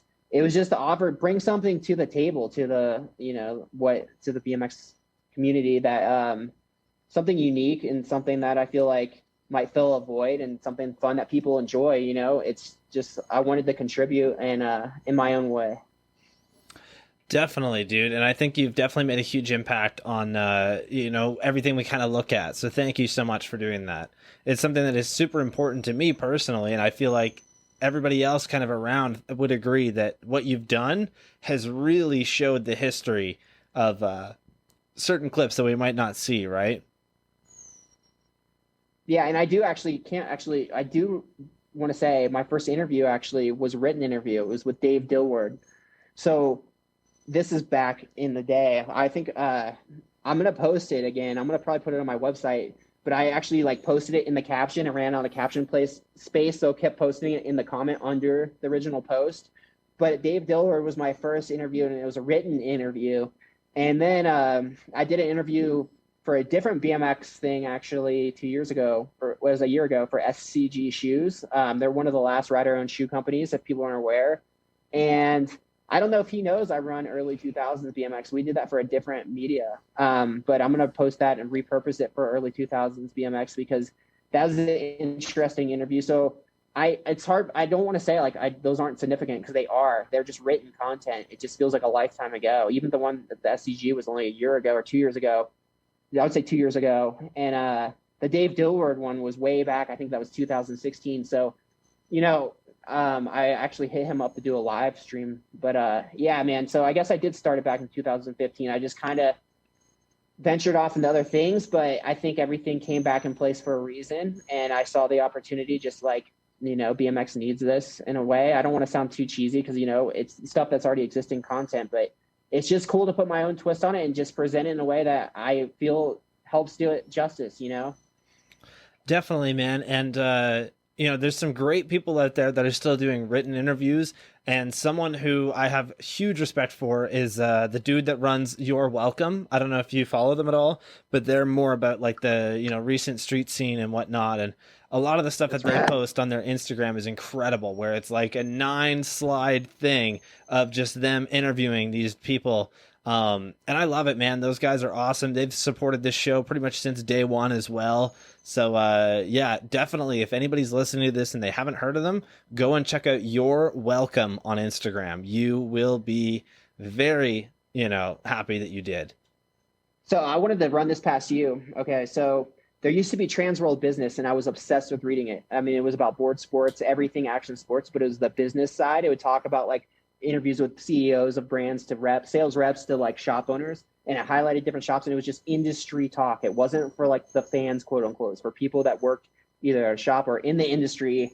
So I wanted to make one just solely for BMX. I know the BMX industry is so small, but it'd be sick to have a little newsletter, like a BMX business related thing. And that's where I was trying to actually go with that SGG interview. It was more for people in the BMX industry, but it's obviously so small, but I think it would be cool to have I've been to Interbike, and it's obviously the biggest bike trade show in the world, no longer exists, but I went to the last one and the one before. And, I just thought it would be cool. So it'd be interesting, to see what happens with the BMX industry and everything. But I always thought it was cool that there was something out there for board sports that connected everything, for shop owners and stuff, and they would talk about brands that sell well for them and stuff. And that's kind of like what project I was working on before I picked back up on early 2000s BMX. But yeah, I'm stoked to bring back this nostalgia for everybody. And I try to post my own original content with interviews and lives, and even current posts of like dudes that post something like Joey doing his 1260 tail tap. Because again, it's not just a time period; it's kind of a lifestyle. Definitely, man. And I think that that's a great idea. Actually, just today, I was on Instagram looking at BMX Business, I think it is, or Business BMX. And okay. those dudes haven't posted anything in about a year or two. And they were getting really close to not posting much. I don't know who runs it, but that was something I really missed, man. That was you? No, yeah, I own BMX Business on Instagram. That's where I did the SGG interview. Okay, I wasn't sure. I was going to say, dude, I would love to see more of that. I was honestly a little heartbroken. I went and I was looking at it and I was like, dude, what's up? Like, we need more of this. And I think that it's something that even in recent weeks, right? In 2021, we have seen so much insider BMX like stuff that most people should never see, right? The whole thing with We the People and Ruben. Everybody and loves the gossip, though. That's always been a thing of BMX with the forums. Everybody loves the industry, the drama, and that's never going to go away.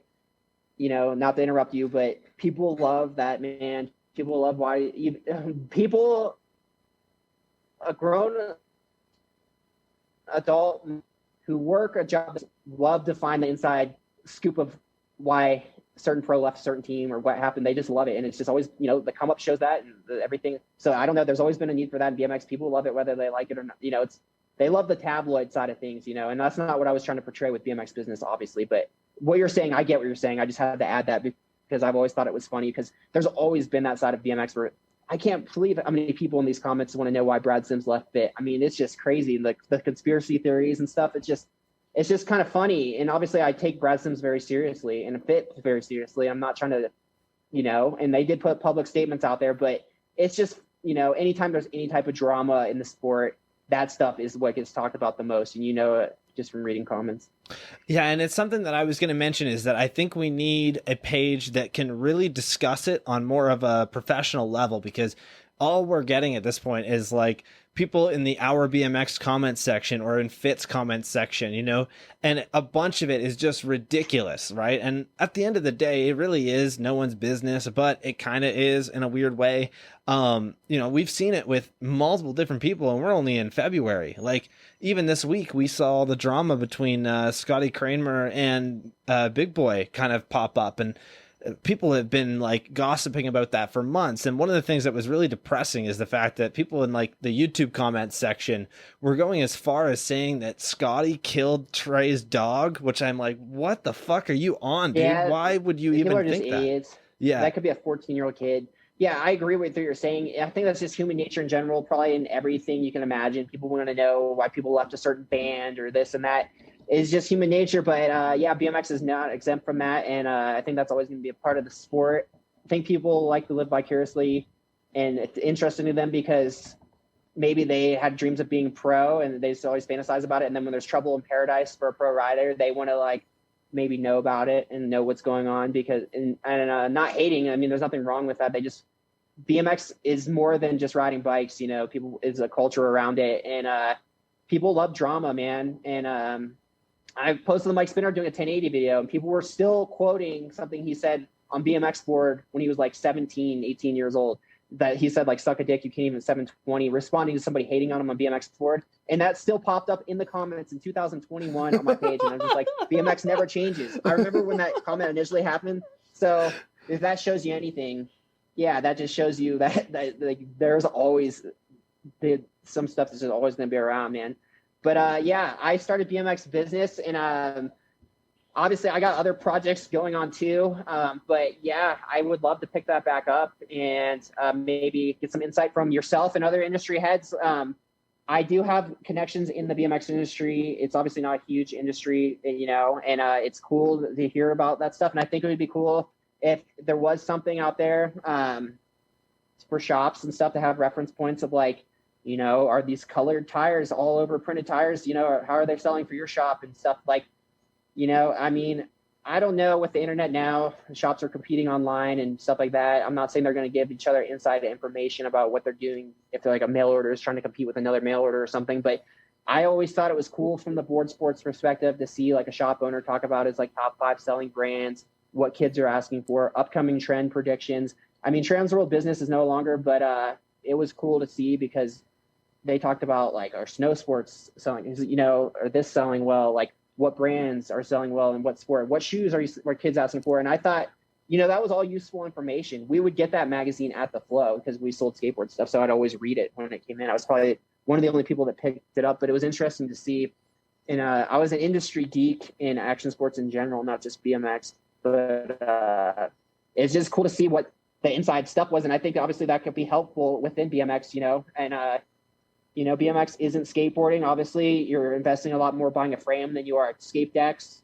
But yeah, it'd be cool to have something like that. Maybe I will pick that back up.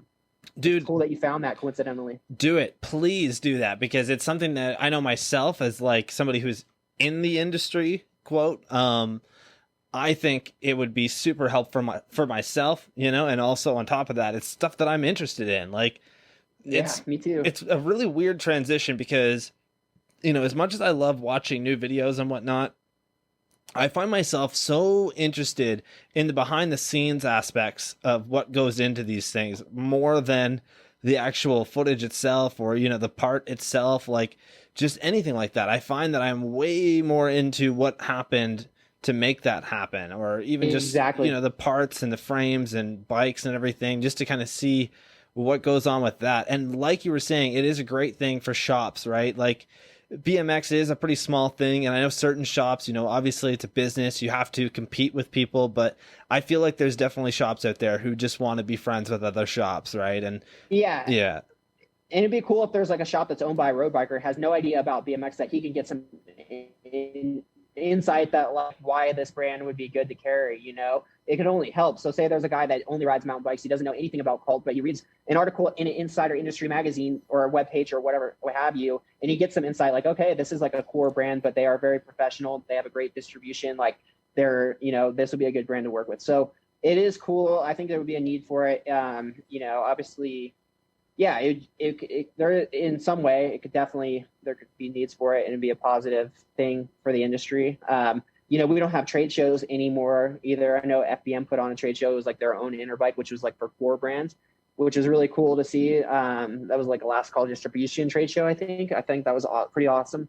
Going to Interbike was really cool because you see the kookiest things ever, non-BMX related, and then you see brands that we all know and love, and the amount of preparation and stuff they put into their booth, and it was just really cool to see. And again, I'm an industry geek. I wanted to add this. You talked about your other passion would be filming and, all this other stuff, and getting your Influenced by the Nine Club and getting your camera angles right and your quality of your sound and stuff. My other passion that I combined with this is social media marketing. I'm very into social media marketing. I'm not saying that like I'm doing early 2000s BMX to make money necessarily or market it, in a way of like revenue or something like that. I just love the process of it.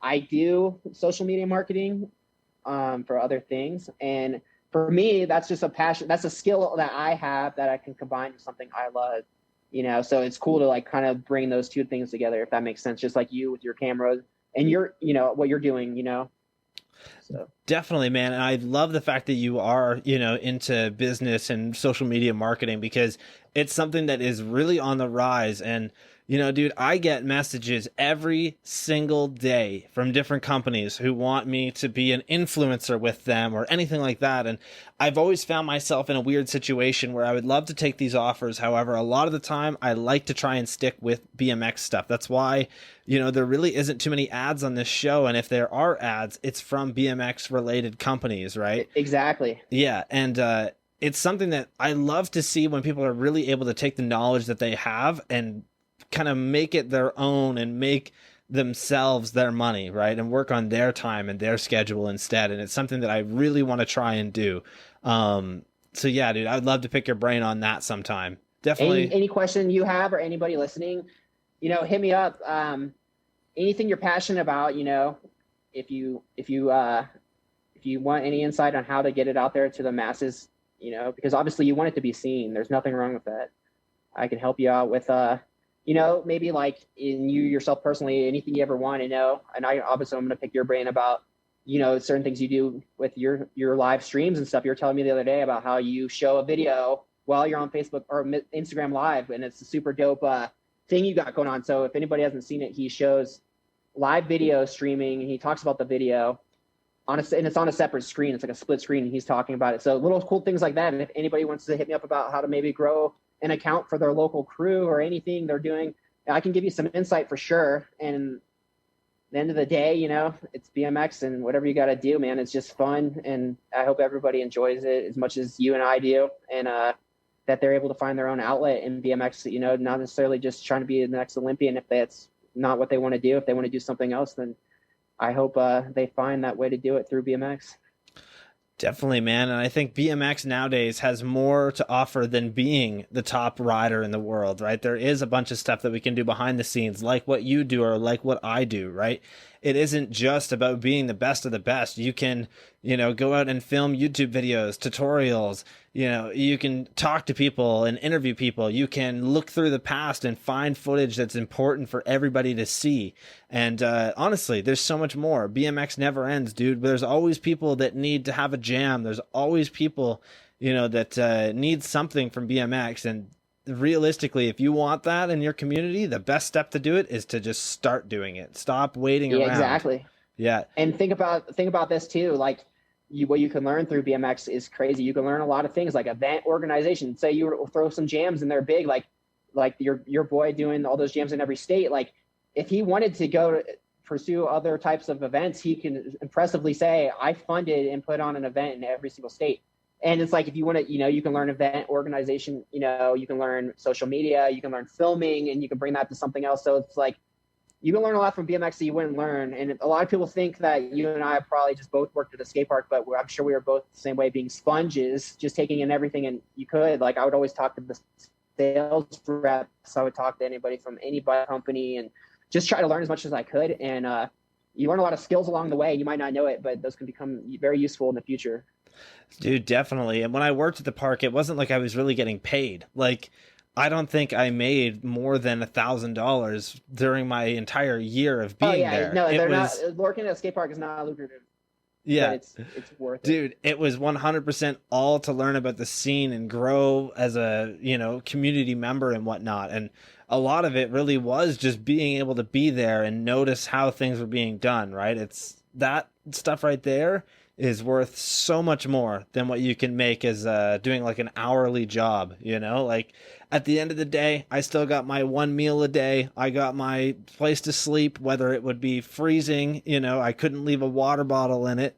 I still managed, here I am a few years later. I've got my own place, my own studio, everything. Right. So it just goes to show sometimes you kind of have to work through the situations you wouldn't think are the best to get through it.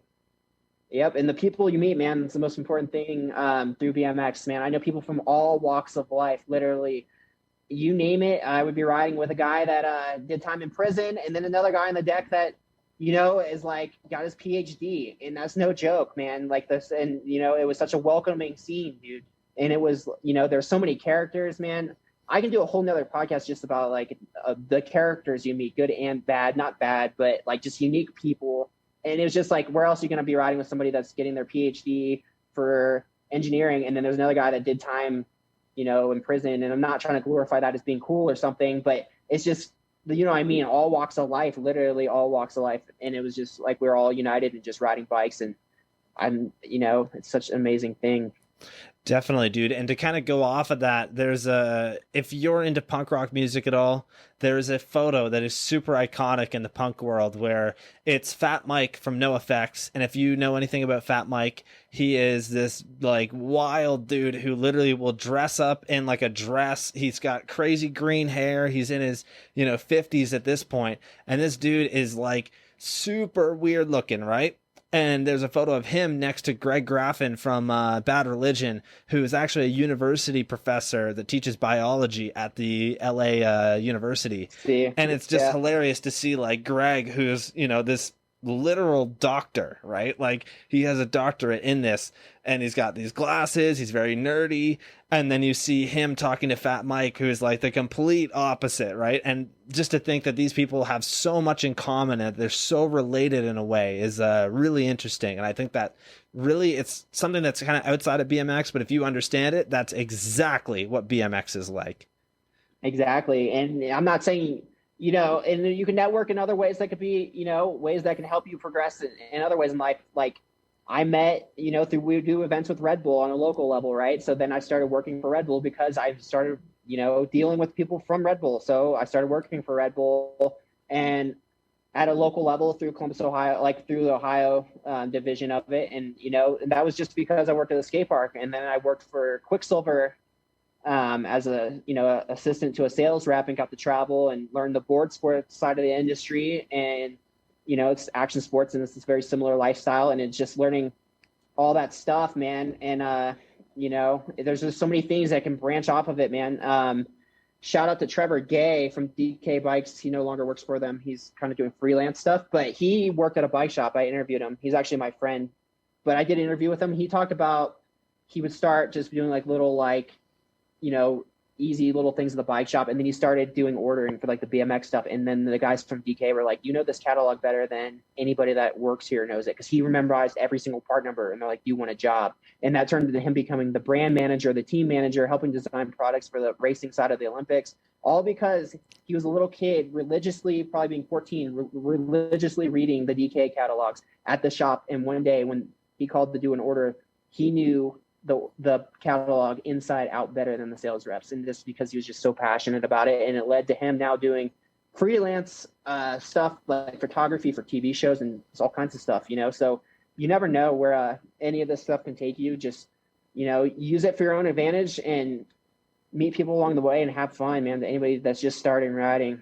without sounding cheesy or anything, it's just a true story, man. I've seen so many people come up through the ranks of just riding a bike with friends to seeing them do amazing things, traveling the world, and all because of a bike, man. It's just unreal. Definitely, dude. And a lot of what you're saying there is very true. If you stick with it and you kind of continue doing what you're doing, it will be noticed one day, right? Like obviously you have to put yourself out there a little bit, but as far as I'm concerned, I'm just going to keep doing this show until it gets picked up or, people really start to see it and really like it. And even the past 2 months, 3 months have been incredible. Like, first of all, I've got people like yourself who I look up to very much so, for everything that you vice do. Versa, man. Yeah, it's one of those things that like I now have weekly listeners from people that I would have no idea would actually want to check this out, right? Like I was talking to Ryan from Sabrosa this week, and he listens to the show. Sure. Dude, he listens to the show all the time. I'm like, I had no idea, right? And it's just one of those things that like you just kind of gotta wait a little bit, right? And sometimes my YouTube numbers aren't very great, but guess what, dude? And this makes me so fucking proud is that last year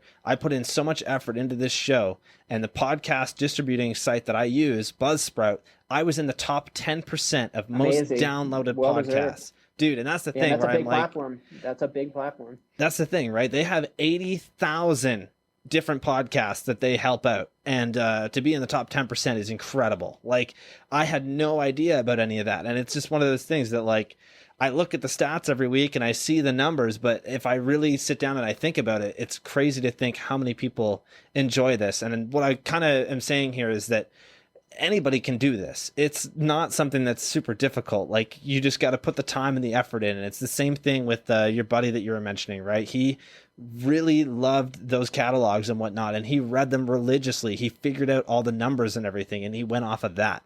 And dude, he was self-educated through BMX. It's crazy. He learned, and obviously at DK, he jumped on the position from being like the wheel truer in the warehouse to being like the guy always packing orders to all the way up to being the brand manager. And he since has left and he's doing stuff for big brands like bike, mountain bike related brands and stuff. But yeah, it just goes to show you. And I had a kid hit me up the other day asking for Instagram advice, and he was like, dude, should I buy followers? And I was like, dude, to be honest with you, he was young. I didn't give him a hard time. I was like, it's not what it's about. You're not just doing it for clout. It's not just about you. Really just, that's like super pointless. It's like buying a video game and already being at the last level. And that's not even a good analogy. Just like, it's not about, I tell kids that all the time, that do you hit me up about it? It's like, you don't really want to do it to get followers. You're just trying to get your own message out there. And obviously you need a following to do that, but don't cut corners. Just do it authentically, and it will, it will take off over time, man. You just got to put the time into it. I just told them, post original content that's quality and put your own spin on it. And,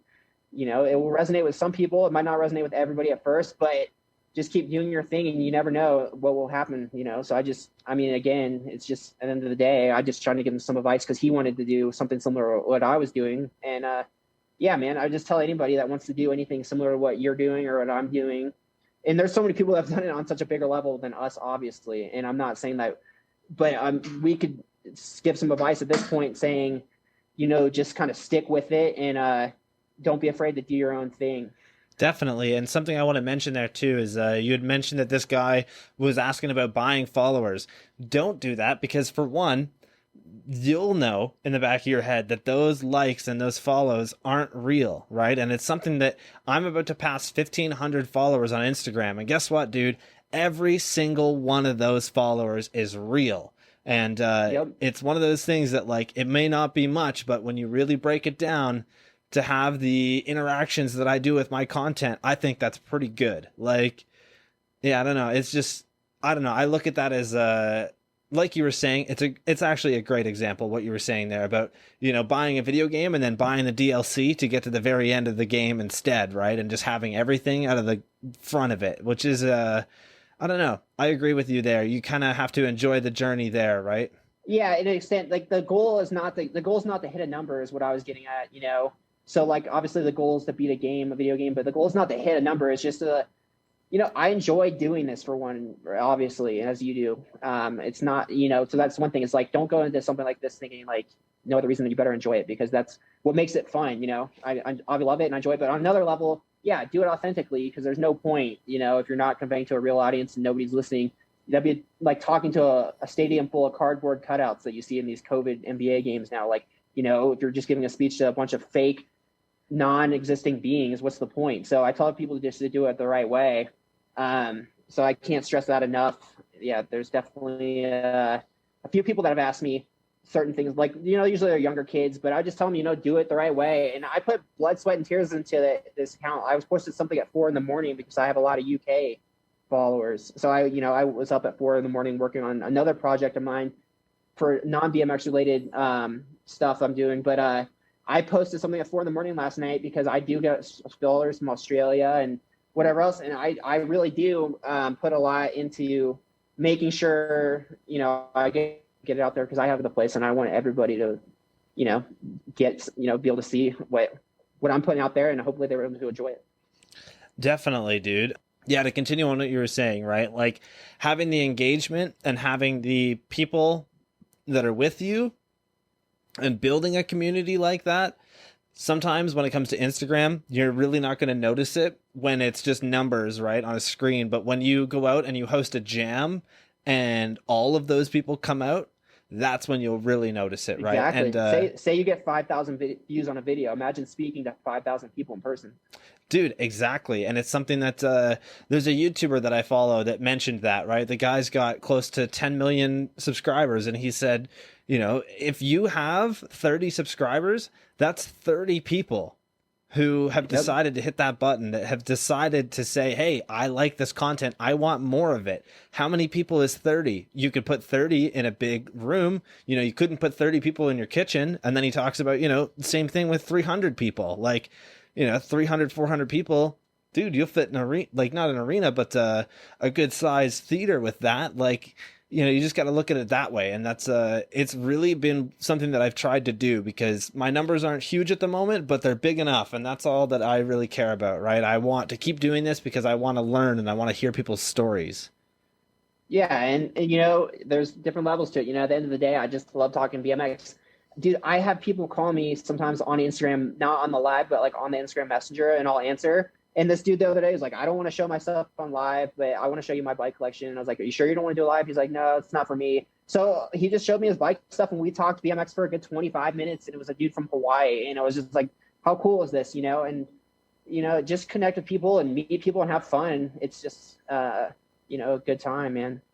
Definitely, dude. And if I can add on to that, that's something that is so great to do with your community, right? Is to reach out, and then if they reach out, is to respond and do something with them, because that will mean so much to that dude, right? He probably follows that account religiously and really looks up to the stuff that you do. And to be able to sit there and talk with you is something that he probably really treasures.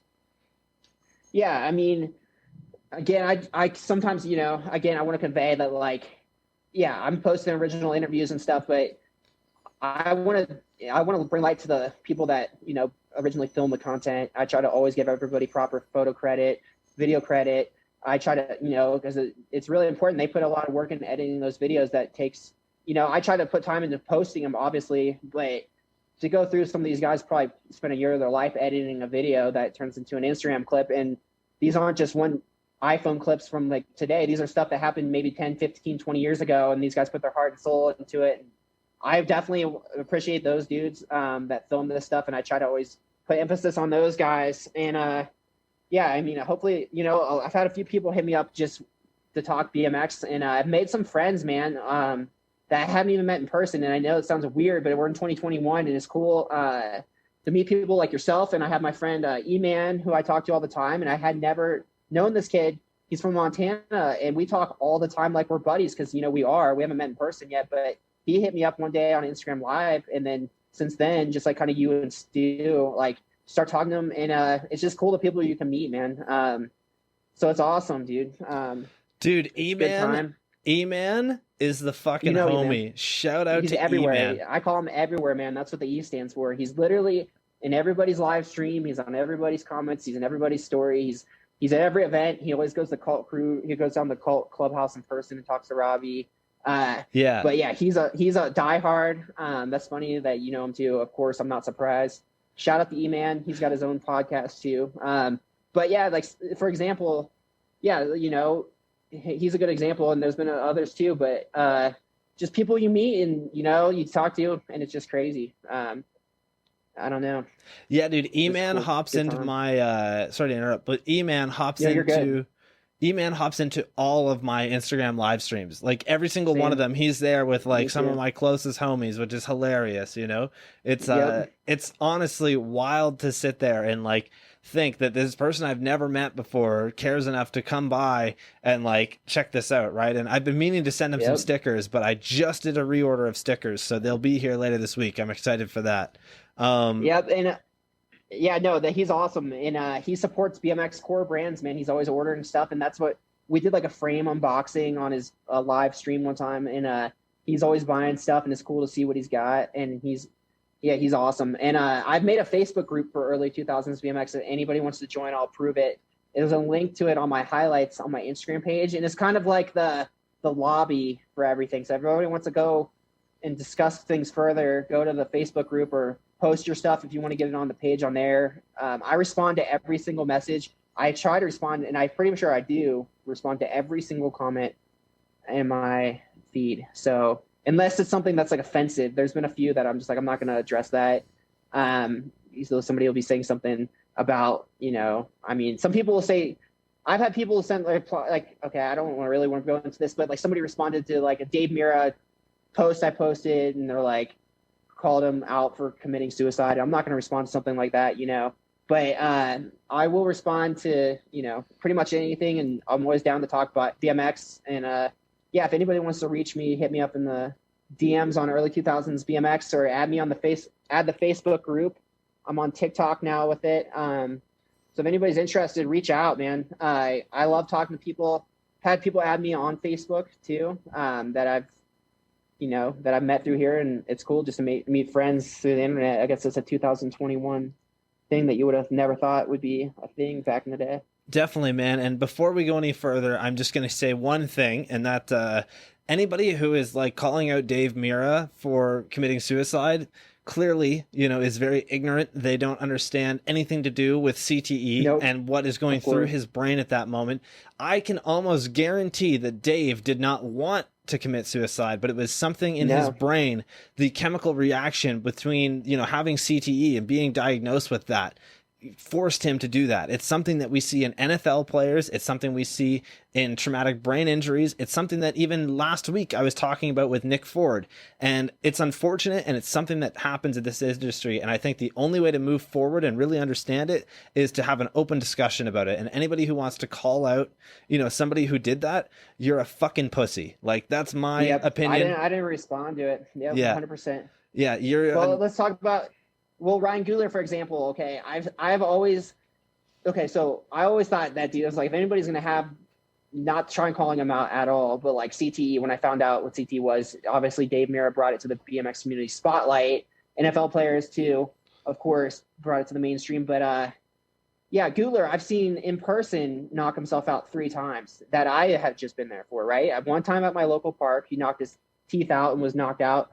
And then another time, it was at Dew Tour. He knocked himself out. I was there. I think 2 different times at Dew Tour in person, I've seen him knock himself out. So, and I know other times that dude's gotten concussions. Guler actually knocked himself out in San Jose at Dew Tour in 2005. They put him on a stretcher. He got up off the stretcher and won the contest. And if Ryan Guler is that dude's a badass. He was always one of my favorite riders, but he had that incident, last year involving a shotgun, and he was naked or whatever, and they had to call the SWAT team. But he said there was nothing leading up to that showed signs of that, and there's a good chance that it is CTE. I know he's getting his brain studied at university. I don't know too much of the extent of it, and obviously I'm not trying to call him out for anything. There was obviously that was brought to the BMX spotlight, but it's just an example. Like, you don't know. Like, I'm sure Mira, that same thing. Like, he might have not been showing any signs of it. Obviously, we're not in his personal friend group. I think TJ Lavin did say he noticed some stuff in Mira drinking more heavily than usual one week in Vegas or something. But to go to the extent of what he did and everything, I agree. Mira seemed like he had it all going for him, but you don't know with depression and stuff. But the fact that these dudes are taking these impacts, and to be honest with you, when Guler had that incident, whatever, I wasn't surprised, just because I've personally seen that dude knock himself out so many times, probably more times than anybody that I could think of in BMX, just from different things, because he just would send it. And it just shows you that how gnarly this sport is and stuff. And to him, this seemed perfectly normal right now, and to do something like he did, it just shows you that's kind of crazy, isn't it?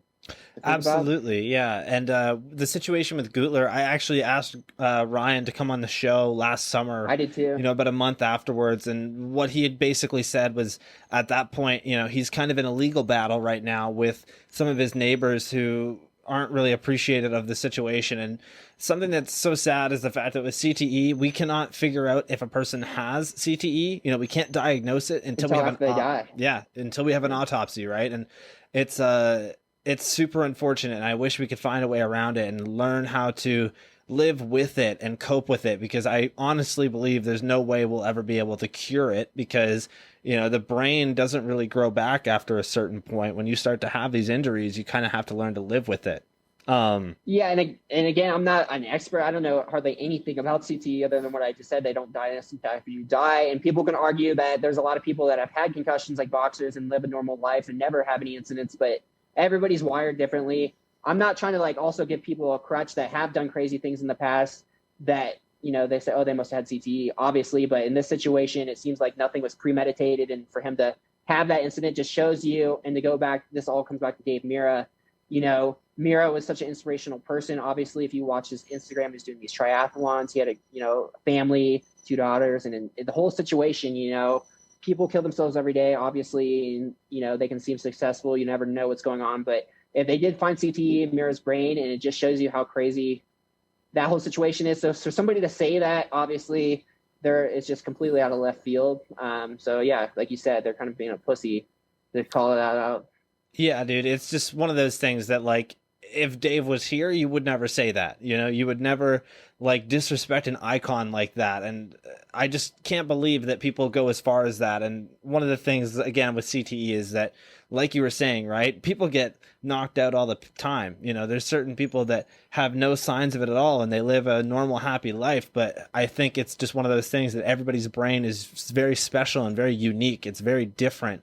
And we can't control that, right? It's something that even the slightest little hit will completely fuck up your life forever. And then, somebody who's been able to withstand so many head injuries might be able to be fine. It just really depends on situation to situation. Exactly. Yeah. And another thing I'll touch on too is, like we said, BMXers are normal dudes. There's pro BMXers that are just douchebags or assholes out there too, obviously. And a lot of times people will comment that stuff too. But I always just, my page is about their riding, and if somebody did something horrific, obviously I'm not going to highlight it, of course. But, within BMX, we don't really have anybody like that in our scene, knock on wood, obviously. But like, what I mean? Like if a dude comments like, well, that dude's a complete fucking asshole, fuck him.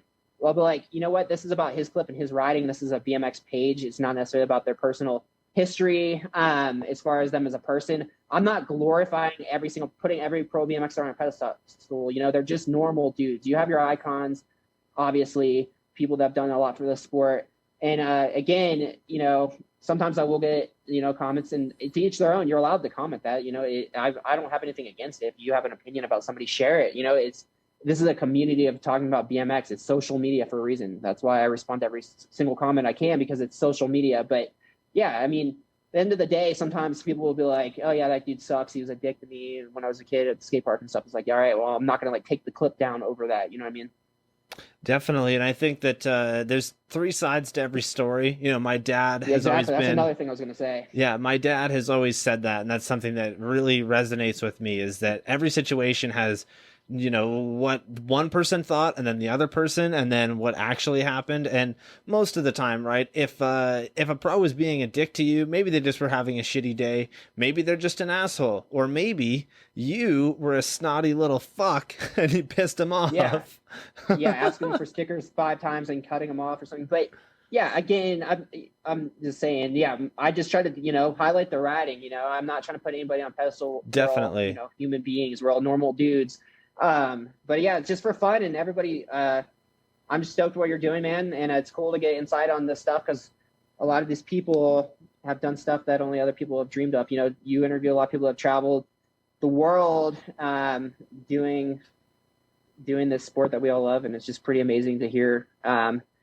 So I hope everybody, will continue to listen to your podcast and hopefully get some inspiration about the stuff I'm sharing on my page. So it'd be cool to see response from it all. And I wanted to touch on something that we maybe talked about ahead of time. You talked about how skateboarding always kind of, and Montana Ricky says this too, they always pay homage to their legends of the sport, continuing giving them signature product and whatnot. And people respect it. And I feel like BMX is lacking in that. Yeah. Adam 22 one time said he feels like, on the come up, I remember this, he said, BMX seems like it kind of shuns people once they turn 30, like you're kind of out of the spotlight. And, there's different reasons for that. Maybe a guy is falling off, he's not hanging or something, but a lot of times these guys are riding better than ever. Look at Brad Sims, 35 years old, got Rider of the Year by Vital BMX, RBMX, well-deserved. So I do think that dudes like legends and stuff, like they do need, I think it'd be cool to see continued projects with guys that, have been around in the sport. And I think skateboarding does that really well. And also, I think we are also in a time where skateboarding is also looking back at 90s heritage. If you look at videos right now, it looks like you're watching a skate video from the 90s, just based on how the dudes are dressed, wearing reissue DC shoes and whatnot. I actually put a poll on my page. It was a post, actually. Like and share this if you want Et needs to remake the Ruben, the Taj, and the Escamilla shoes. And dude, a lot of people shared it, and a lot of people tagged Et needs, and it's like shows you that there is a market. Because you asked me that question kind of ahead of time. I do think that that there is a need for that stuff, and I think it would potentially work. Definitely, dude. So that was a note that I had put into my script. So yeah, there's some behind the scenes knowledge for anybody. Typically, sorry, I didn't want to answer it before you asked it. I don't know. I just kind of got onto. No, dude, that's perfect. That's awesome. Yeah. So some behind the scenes knowledge. Typically, I write out a big script and then I'll send it to whoever I'm going to be talking with that week. And that was one of the questions that I had on here was, I wish that we would see more reissue stuff. And it is something that we see a lot of in skateboarding, and I wish we would see it more in BMX, right? Like we recently got the 2021 version of the Mike Escamilla Caveman frame, which Fingers crossed. I would love to get my hands on one of those. I know Harvester has Super one. dope. I gotta message him and be like, hey man, how much is that frame? And can you hold Are you it gonna for build me? it or put it on the wall and the goat? Are you gonna put Dude, it in the goat cave? I don't know. I kind of want to build it, but I also kind of just want to leave it. Like You want to play around on that bash guard? I know, dude. Yeah. I really want to. I'm like, it would be sick to ride that thing. So we'll see. I mean, if I can get my hands on it, I'll probably build it as my own because I've been riding this frame for a while. But yeah, I don't know, man. It's definitely something that I wish we would see some reissues with. And it was something that I mentioned to Ryan Shearer the other day was the fact that I loved the Sabrosa double top tube frames that they did, and I wish they would bring it back. And I'm just kind of waiting at this point, right? Like even he had said those frames were really dope. And I had two of them. I had the purple one, which sits behind me on my desk here, and then I had a black one, which had the built-in pivotal post. Yeah, I don't know if you remember those things, but that was like... Yeah, I remember them. Yeah, they were sick, dude. I wish we would get some more of those. We got to shout out Hoffman Bikes. They just reissued all their frames in their old tires. Yeah, dude. Primo reissued the wall. It's kind of crazy the timing of all this because obviously dudes have been collecting mid-school for a while, but people are into like, you can build a current bike with mid-school influence parts or like new updated mid-school parts and make it look like a bike that existed. Like I think my next bike, I kind of want to build a bike with modernized mid-school parts. Yeah. Like a tribute bike, but all modernized parts from mid-school days. But yeah, man. So people are doing tributes. You're getting, from Primo and like I said, Hoffman Bikes is really, they released a bunch of their old frames and those seem like they're super popular. Just judging from the comments on my page, I even posted those and people were chatting them up. And I see on all the forums, people are all about these Haro bikes, and Redline got back into the game with I think it was an 80s bike, but people always are going to be into reissue stuff. And I do think, it'd be cool. I think it is cool to educate people on, BMX from the mid-school era, because a lot of these kids wouldn't know how sick that frame really is or the story behind it or the rider behind it, and maybe they wouldn't be influenced to buy it. So I think with podcasts like what our BMX is doing and everybody else that's involved is doing is really essential for those reissues to work, because dudes that are older will buy them, but it'd be cool to see the younger generation getting stoked on that stuff. Definitely, dude. I fully agree with you on that. And I think what we kind of seen with Fit recently with the Aiken like comebacks and whatnot is really rad. Even Odyssey with the new reissue stuff for the Nightwolf line. Yeah, that kind of shit is totally needed in BMX, and it's something that I think we can see more of in skateboarding because skateboards are cheaper to produce, right? It's kind of one of those things that obviously we're not sure about, right? Like, are people actually going to want to buy this? And I don't know, man. There's definitely a market for it. Even Will Fisher, Canadian, shredder, rode for Norco. He just built up his old Chase Hawk bike that he had back in the day from Fit. A nice blue Chase Hawk build. And to see people kind of look back at that stuff is really rad. I would love to do like a mid-school only jam where you have to show up on a mid-school build. You can't have anything after 2010. Like, that would be incredible. I don't know. That's another thing is it's like, I'm very grateful for current bikes because they're lighter. I'm a fan of that. I like bigger bars, but I appreciate, obviously, of course, I love the mid-school era stuff. But yeah, that would be that'd be a hell of a jam to see everybody try to bunny hop on those bikes. I forget who said it. If you throw a jam now, you should have a mid-school bike to have new age kids try to do a bunny hop contest on a mid-school bike, like a 2-hit pork or something. But yeah, God, I think Fids said it one time. Fids from S&M. He, if you guys don't know who that is, just watch Roadfuls Europe. He looks like a pirate. He's awesome, dude. He's a badass skateboarder, badass surfer. He's in his 50s and he's still fucking shredding. But anyway, Fids said one time, he's like, I don't know why everybody's into these mid-school bikes. The new bikes are so much better. And he's like, dude, those things just hurt to look at or something. I don't want to I'm paraphrasing big time, but he said something along those lines. And it's like, yeah, I get it. Like, if we're all back to riding smaller bars, it would be something, but for a jam, it could be fun. Yeah, definitely. Dude, I always want to do really crazy things with my jams. Like, I would love to build up one of those Matty Kramer bikes that we're seeing recently with the roller bikes. Well, that's Colin Winkleman that did that first. Yes, it was Colin Winkleman. Rip Colin Winkleman, dude. That dude was huge, and he was... Somebody sent me a video in my DMs when that they found some town in North Carolina has Colin Winkleman's version of that bike, and they were showing the locals riding it. Really? It was recent. Wow. Yeah, so it was cool to see that. But yeah, because they saw the Scotty Kramer video. But yeah, dude, I think it'd be cool. Yeah, bring something unique to the jams, like a theme. A mid school jam with mid school bikes would be funny. It would be cool. Yeah, definitely. Everybody's got to wear a baseball hat underneath their helmet. Like, Oh God. that would be incredible. Front brakes and gyro, 4 pegs, no coasters. Dude, it would be crazy to see. Um, James, this has been incredible. We are just passing two and a Vice versa, half man. hours here. This has been, Wow, that went quick. yeah, this has been rad, dude. So, I would love to continue, but I feel like people are going to stop listening to us ramble on because we could seriously go for another 5 hours. I guarantee it. Yep. Yeah, so we'll do this again sometime. But before we go, I have one last question for you. I always try and make this last question something kind of important and something that relates to our guest. And this is something that I think you might be able to answer really well. As someone who has created an online community, what words of wisdom do you have for others who want to share the history and show people what makes what they enjoy so rad? Well, at the end of the day, you just gotta have fun with it.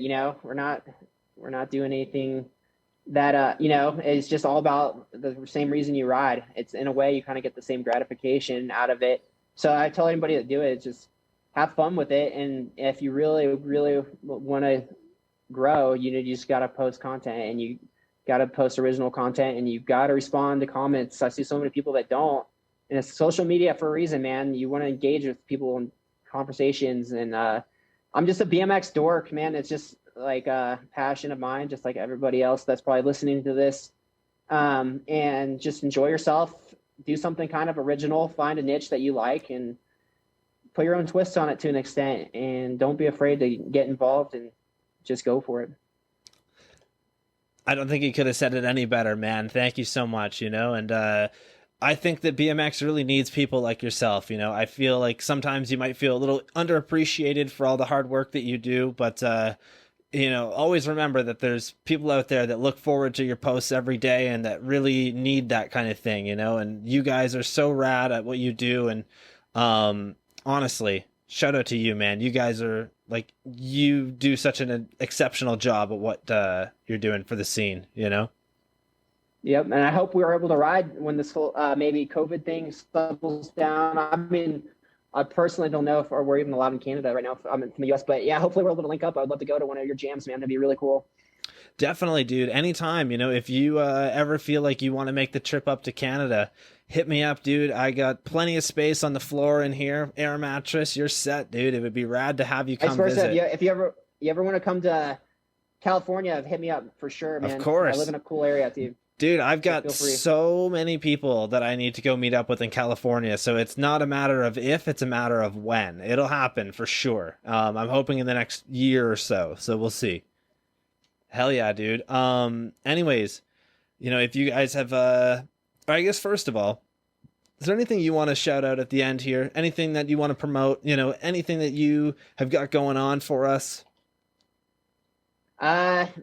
Pretty much.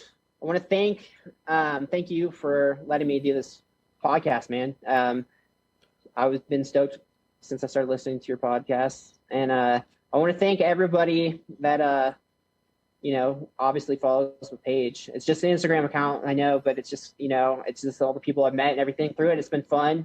Thank you everybody that's ever given me a shot in life. The guys on the Flow Skate Park, Craig and Shannon. All the people in the BMX industry, Trevor Gay, so many different people, man. I don't even know where to start, but yeah. And anything I'm really working on here is just, I'm going to continue to grow the page, and hopefully people are psyched on it and psyched on BMX, and anything I can do to help grow the sport that I love. And I'll just continue to do it, man. And it's just cool to have some involvement in something that so many people care about. So thank you again. Appreciate everything. Absolutely, man. And if you guys at home want to support James's journey with early 2000s BMX, go to their Instagram, give them a follow, and click the link in the bio and go and support them. Buy some merch, do something, You put a lot of work into this, so I'd love to see some people recognize that and help you out a bit, But yeah, until then, thank you guys so much for listening, and we will see you in the next one. Peace.